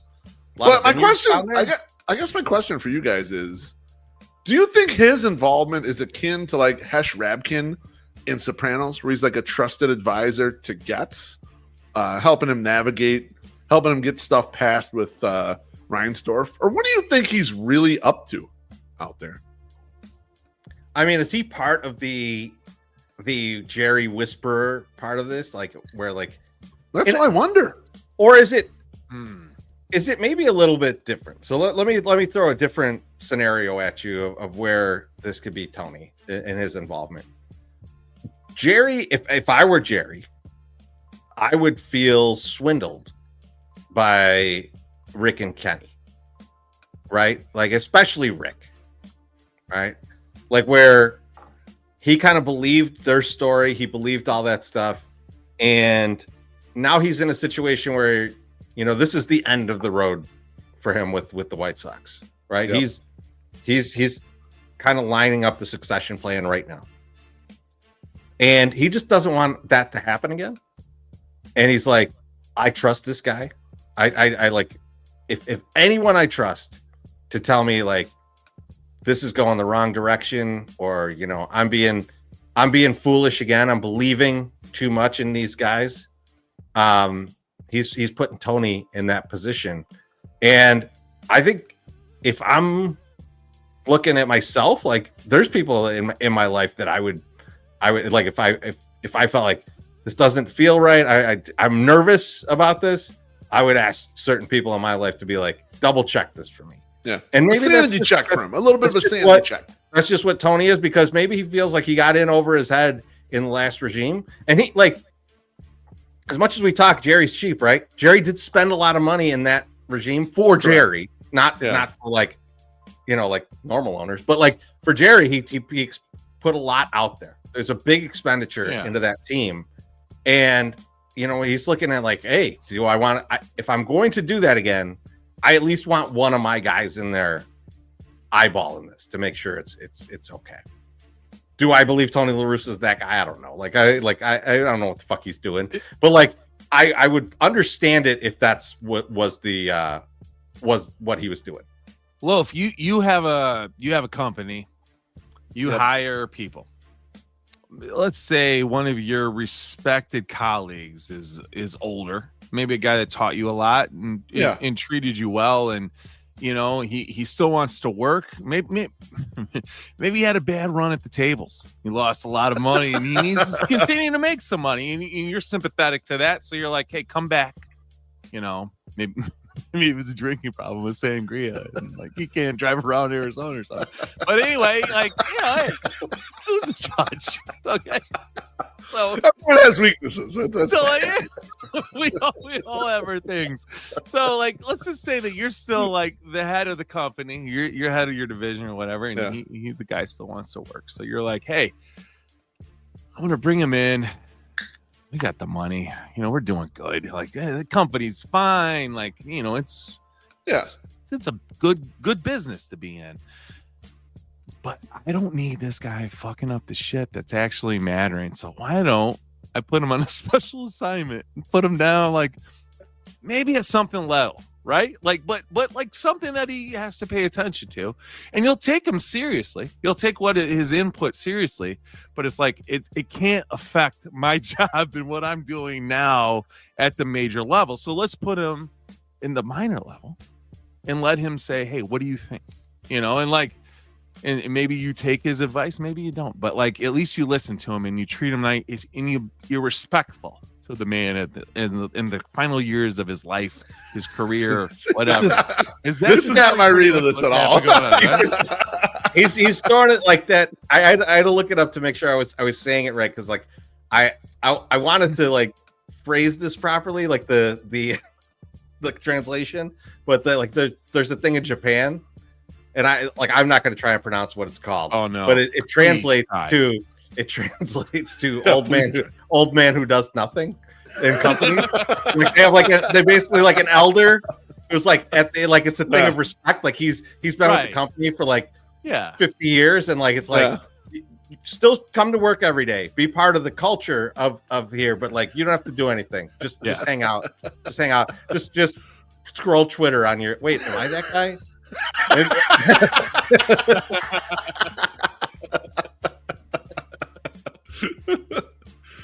Good shit. God damn. Thank you for it, motherfucker. MSS, you got any left? No, I got nothing, dude. I really got nothing. Beefy, what do you got left? I can show my titties or something. I got nothing on so there was an article put out by Charlotte Varnes. Oh my god. And what I'm putting up on the screen right now is a picture inside the Philadelphia Phillies clubhouse. And for those who are listening on the podcast feed, it lists on the borders where all the players are. As you walk in the front door, coming in your right-hand side, you got JT Realmuto is on one side, veering towards the right, and you have a bunch of other players. And then on the left side starts Bryce Harper, Trey Turner, etc. Castellanos. Now in the middle of the clubhouse there, you've got couches, and then you go a little further, you got the mini golf area, you got the ping pong table, you got the table with the TVs and everything, you got basketball hoops, you got another set of couches. And then obviously on the sides, as you look at the groupings of players, you have like different groups, different cliques of players, or whatever. Some people have a little more space than others or whatever. So when you guys look at this sort of thing, if you were picking out your spot in the clubhouse, where would you pick and why would you pick it? Is it the player mix? Is the amenities near you? Kind of what are you looking at here? Where would you want to be in the clubhouse? This looks like a George O'Keeffe painting. It does look like a big vagina. You're right. Yes. Potentially on the rag. So, Beef, I know where you would be. Little red. Yeah, guess where I'd be. You'd be by Marsh and Bohm, because you'd be in that. They got like that hair club, that greasy ass hair going on. I was actually I was actually thinking right across from them where Zach Wheeler is. By the basketball hoop, but I'd have a little more space because I'd have the locker empty next to me.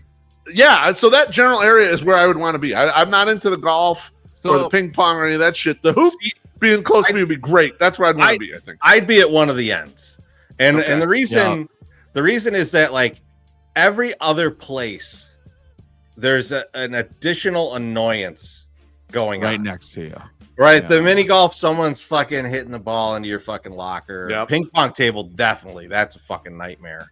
Yeah. There's shit just flying all over the place. The basketball hoop, someone's throwing a brick and it's going right into your lap. Wheeler. Like there's just a lot. Putting a basketball hoop close to the TVs is a stupid idea. How dare you? But I think I'd probably like be at 40 million. I'd be up by like Harper Real Muto area where they would never allow me because obviously that's where the guys that make the most money are. But they got just the couches over there and the mini golf's not really going to bother that. Right. That's the quietest, nicest place. You choose that, and then if you want to get involved in some stuff, you can just roll over. But it's not near your locker. You choose. Don't want it up in my shit. So this is Chorizy. I'm right with you. I want to be on the end too. But I want to be not where Harper or Real Muto are, which I'm assuming is the shortest walk into the clubhouse, right? So when you first walk in the clubhouse, Harper's right there, Real Muto is right there. I want to be where Alvarado is, way at the end. At the end, right? Okay, I don't want motherfuckers. No, I don't need somebody to come down and talk to me and bullshit talk me every time they walk in. They're like, "Oh, hey, what's up, MSS? How you doing?" It's like, fuck you. Get the fuck out of here with your bullshit. Bullshit talk, right? When I first moved back, I don't know if you guys know, but I used to live out west. I lived in California for a long time. And then I moved back and then I was living with my folks for a while, but I wasn't living with them. I was living across the yard from them because we had rental property and no one was in there. So I was just living there and I would go to my folks for dinner. And my folks would ask me the same questions 3 times while we were eating dinner. So did you have a good day today? And I was like, listen, I love you. We don't need to have small talk, okay? We can just hang out in silence. I still love you as much as I would if we talked about whatever the fuck. But stop asking me if we had a good time for the 3rd fucking time today, okay? You don't care because you're not even listening, so it doesn't even matter. Don't worry about it. You don't need to do that. I love you. It's fine. So I'm going to be wherever the least amount of people are going to be, which I'm assuming is where Alvarado is. So keep me down there away from everybody. Make me the most inconvenient motherfucker that you have to talk to. I will. Here's why I'm a little against that side, MSS. Mm-hmm. It's not only the basketball hoop, but I'm looking at where the doors are. Right. And I'm looking at kind of who's around the doors. And those ones down there, that's the shitter. That's where the shitters are. Oh, that's Oh, yes. I'll put up with this shit smell though, and not have to talk to somebody talking. He's good. Probably. I'm probably okay with that. Maybe. Beef, where you at? You're definitely not putting Harper right next to this. I'm right by where Wheeler is, by the basketball hoop there. Yeah, I'm right by Wheeler. I could be on the side you're saying with Bohm and Marsh, but I like a little more space. So I'd be where Wheeler. Isn't Wheeler making $40 million this year? Yeah, that's why there's empty spaces. That's why he's got a lot of room. What I'm saying is, guys, motherfucker, Chorizy, shut your mouth. Take it easy. What I'm saying is that he's right next to the basketball hoop. He's making $40 million and getting fucking donked by a fucking mini ball every so often by some asshole that doesn't even know how to shoot shit. You're like, I made $40 million this year and I've gotten hit by in the head with a fucking mini ball by bomb for however many. No way! Every time you try to come and talk to him, he fucking dunks on you. He's like, "Yeah, I got you there." I was gonna say maybe it's his hoop. Okay. So he's like, "Oh, you want to play? No, the ball's in my locker. You can't." That's right. You got to play me. Take some nuts in your chin. I'll take that. Talk is cheap, motherfucker. All right, Beef. You got anything else? Or are we gonna just the last one here? Okay, let's get one more. The GFY awards always can touch a nerve with some people. This year, I felt we might have gotten under my guy Artie Gumball's skin a little bit with the midlife crisis thing. What do you think? Did we go too hard in the paint on that award, or do you think it's okay to poke a little fun and it's fine? Well, I think we asked the question. Right, we didn't provide the answer, right? Correct. We just put the question out there. People nominate what they nominate. He didn't even win. So I think people really felt like Dave is going through it, which was surprising to me. Yeah, to me, but I get it. I get it, but it was surprising to me.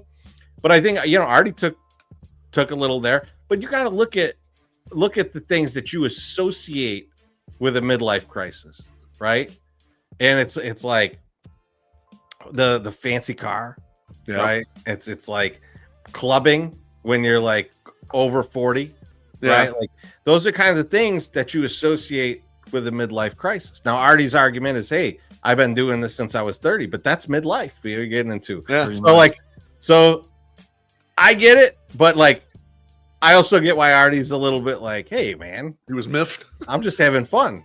But so is everybody who's having a midlife crisis. So like I like it is fun. I love them, but I get why someone just watching from afar would be like, oh, that's it. People vote for it. But Dave won it hands down because he flew halfway around the world to get more hair. Dude, he took a picture in front of that big ball of twine. His flow looking good. Looking good. The hair's coming in. The hair's really coming in, man. For sure. Yeah. Really you know what, though? Like, I'm interested to see how much shit he gives to bald people now. Oh, like he goes the other way? Yeah. He becomes baldest. He's not sympathetic. Yep. He's like, hey, you should do something about that kind of guy. Yeah. He's like, listen, you can go over there and get some nice. He's gonna be like Jordans. He's gonna be like Costanza. I was bald. That's right. So, what would be your guys' thing that you would do midlife crisis? Artie's buying Porsches. Dave's getting hair. What would be your thing, Chorizy? What would you do in your midlife crisis? I mean, like,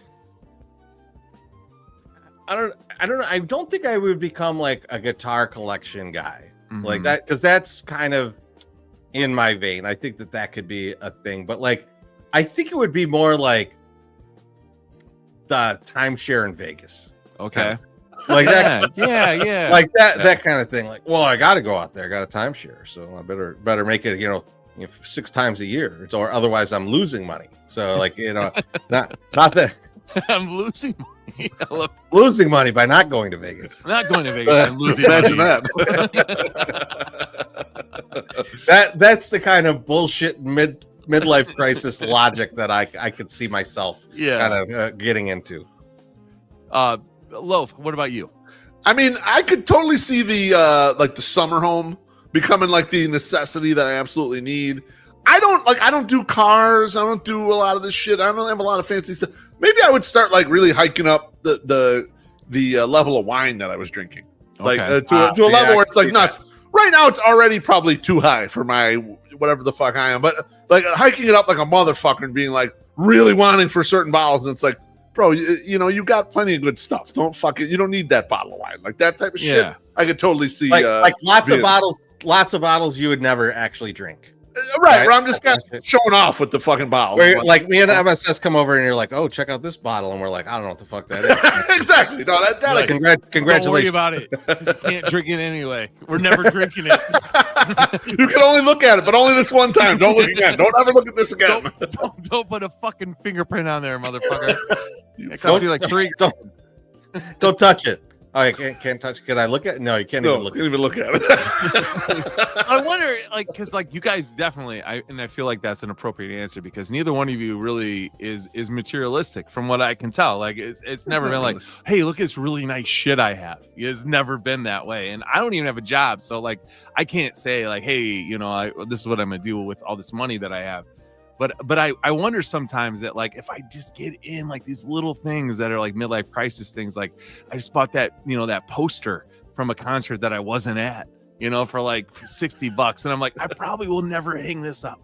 Is this midlife crisis? Like, am I dying soon? Like, I'm not sure. Is it me?